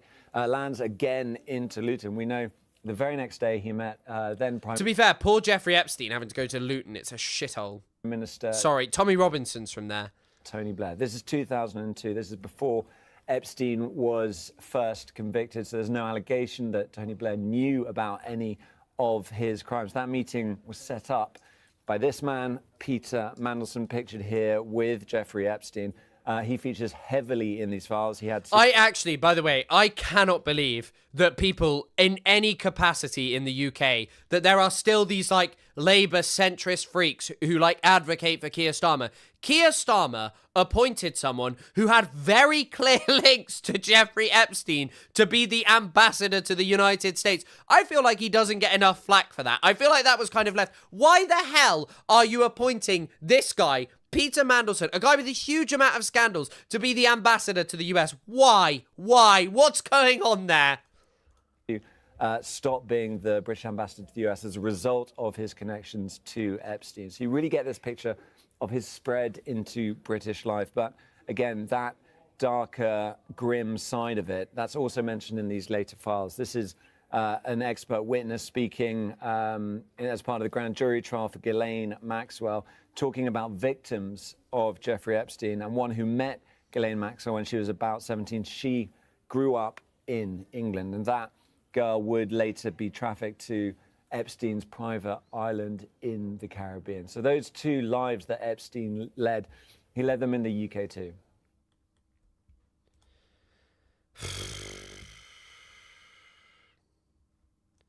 Just insane. Just like frankly insane. Like, just insane that this is like still ongoing.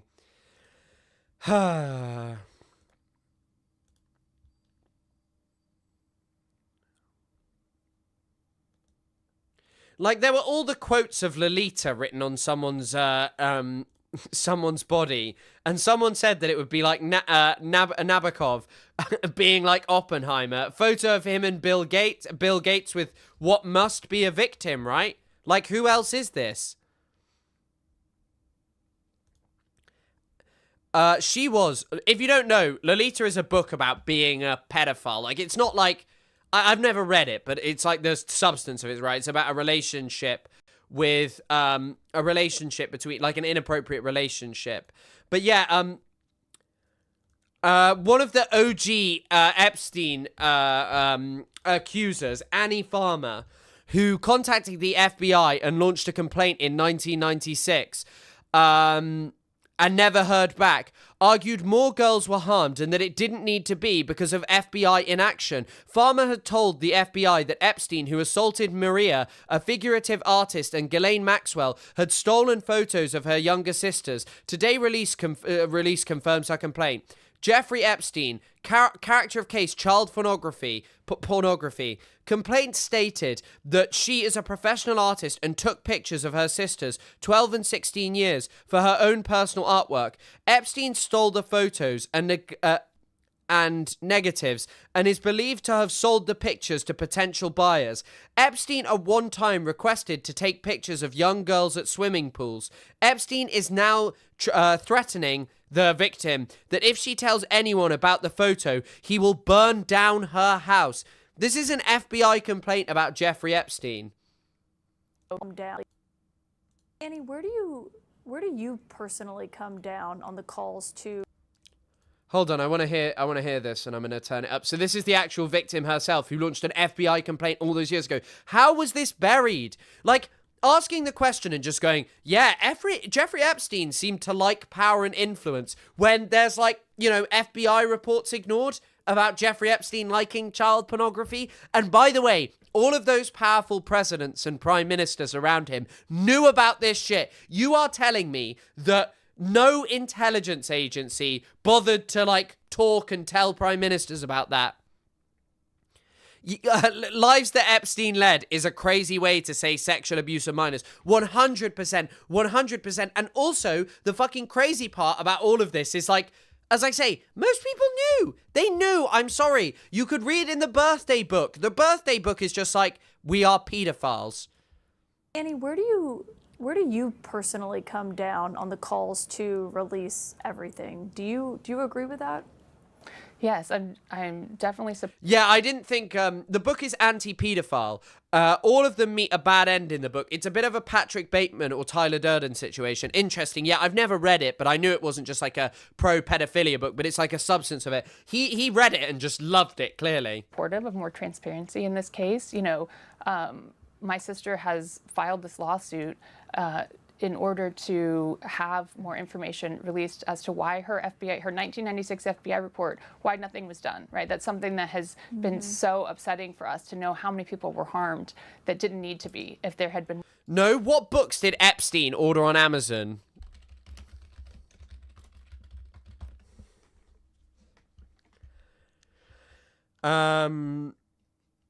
What books did Epstein order on Amazon?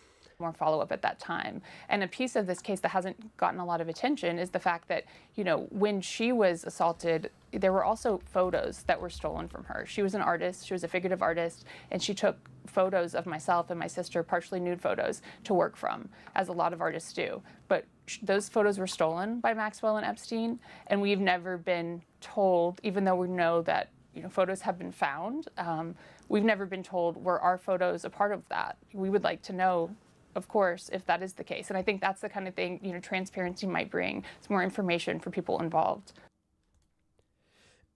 Sorry, just looking, he ordered the threat. How the FBI protects America in the age of terror and Trump. Oral-B all-in-one cross-action toothbrush. Colors vary. Pack of 2. K-Mat 12 luxury bath mat. A canopy platform bed frame. No box spring.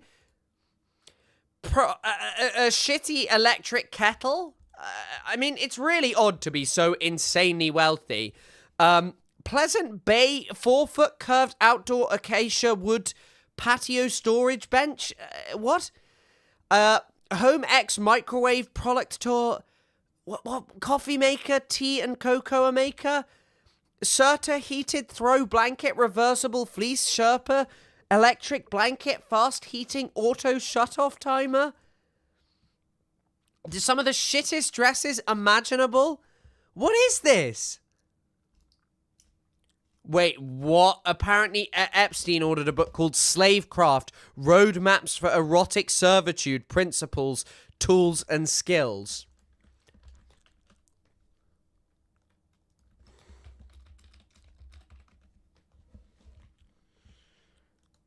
Oh, wow.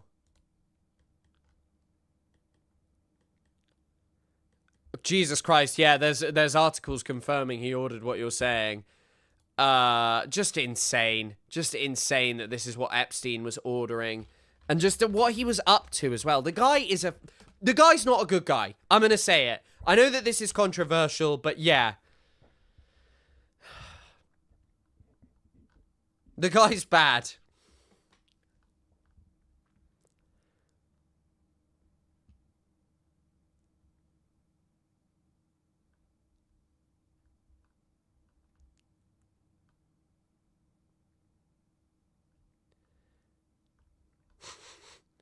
There are also, like, a ton of odd photos of him in there. Like this one. And this one. Like, what are these? Such a weird world. Like, such a weird... Those are the two lives of Jeffrey Epstein, wearing a hat and doing these things. But, I mean, already the level of cover-up is hilarious. This photo was deleted from the Epstein files because it had a picture of Trump that was unseen in there, basically. And they'll say, oh, it was deleted because to protect victims. Biggest load of bullshit in the world. It's Trump with women who were sex trafficked to him. It's not about protecting victims. None of these people actually believe any of that. Literally, even the survivors of Epstein are saying the exact same thing. They've known about this for so long. Actually, sorry, I don't know if we can listen to this one. The audio is so shit. This is one from a few days ago that's worth listening to.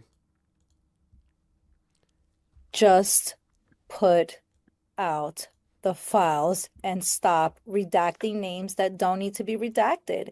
It's just, who are we trying to protect? Are we protecting the survivors, or are we protecting these elite men that need to be put out there? And people need to know these are predators that are in the files. They need to be brought to justice so they can stop doing this in the long run. It's also so clear that, by the way, all of these, you know, in the world of litigious America that I feel like we've talked about over the last few weeks and months involving Ethan Klein suing his critics. Obviously, this is a far worse expression of it, but it's the same system. So many of these women are terrified to speak out because wealthy and high-profile lawyers have been able to bully them and pay for their continued silence for extended periods of time. Like, let's be frank here, and it's a problem of litigious America. You know, it's for everyone's safety at the end of the day. I haven't gone through all of it, so I don't want to speak, I don't want to say the wrong things, but I do understand that also a lot of important, people have been redacted from it. And the whole process of being transparent was to only redact the survivors and the victims' names. It feels like this lady is not saying something here because obviously fear. And it may not even be what she knows. It may be what another Epstein survivor has told her. Like, this is the thing. There are so many people who are heavily involved in this. Yeah, Trump is a victim of being a pedophile. Wow. Poor him. Poor him. They're saying victim advocacy group requested the pictures to be taken down. Yeah, I'm sure they did when this is what an actual survivor is saying. So here we are right where we started with the first files. I feel like, again, the DOJ, the justice system, is failing us. Also, one of the most comical situations in America, the way in which the conservative movement went for ages, we need the Epstein files. And like, sure, Bill Clinton has been smeared, like, horribly. Smeared is probably the wrong word. Bill Clinton has been cracked down on horribly by this, because obviously he was friends with fucking Jeffrey Epstein. We all knew this anyway. Bill Clinton's a sleazy guy and was probably engaged in horrible shit alongside Jeffrey Epstein. But they still can't go fully on them because Trump is so implicated in this. Are the Epstein files a hoax, Mr. Blanche? Hold on, we'll up the volume. Henry, I bet you're glad to see me using the volume master. What President Trump is saying is not that the Epstein files are a hoax. It's this game that Democrats have been playing for the past 9 months around the Epstein files that is a complete and total hoax. Well, and some Republicans pushing for the release, too. Some of the Republicans were pushing for the release, too. Just to be clear. Well, that's different. That's different. To be clear, releasing the files is not what President Trump has ever had an issue with. When he calls this a hoax, he's talking about the fact that there's this narrative out there that the Department of Justice is somehow hiding or protecting information about him, which is completely false, as evidenced by the fact that the Epstein files existed for years and years and years, and you did not hear a peep out of a single Democrat for the past 4 years. And yet we're... Who arrested Jeffrey Epstein? Which administration arrested Jeffrey Epstein? Under which administration did Jeffrey Epstein die? Because I don't know, bro. I feel like maybe in 2019, I don't remember who the president was. I don't know. This is, by the way, the guy that interviewed Ghislaine Maxwell. Supposed to believe that, lo and behold, all of a sudden, out of the blue, Senator Schumer suddenly cares about the Epstein files. That's the hoax. And that's the hoax that has existed for months and months and months. This isn't about whether we would release or not release the Epstein files. As a general matter, we do not release the files of criminal investigations and prosecutions. Yeah. There's laws around that. There's laws that protect victims, that protect the innocent. So we're doing something here that is more transparent than we've done in any criminal investigation in the history of this country. Don't forget that. The thing that is the most insane about all of this is they could release, they could literally release a photo of Donald Trump with a child, and there would still be huge amounts of people who support him and say it is a Democrat hoax. That is all these people have left, but I don't think it's necessarily the most stupid thing, because I think they know that there are so many people who literally hear Trump is doing this shit, and Trump is implicated alongside this guy, and just go, no, it's still a hoax. Okay, guys, I'm going to leave the stream here, but that doesn't mean I'm going. Go jump over to No Politic Here for a special, shorter Christmas sort of like episode thing where we'll be like answering questions, talking about things, discussing things that you'd like. So come on over to No Politic Here. I'm going to go pee. Thank you all for coming. I'll be live again tomorrow. That'll be the final live before Christmas, and then there may be one or two after Christmas, and then obviously I'll take a little break for New Year, and I'm spending time with my family and such. Thank you all for the support over the last year, and go check over to No Politic Here if you want to see us and me and Isaac just do like a little hour. It's to make up for the lack of episode. So yeah, thank you all for coming, and see you later.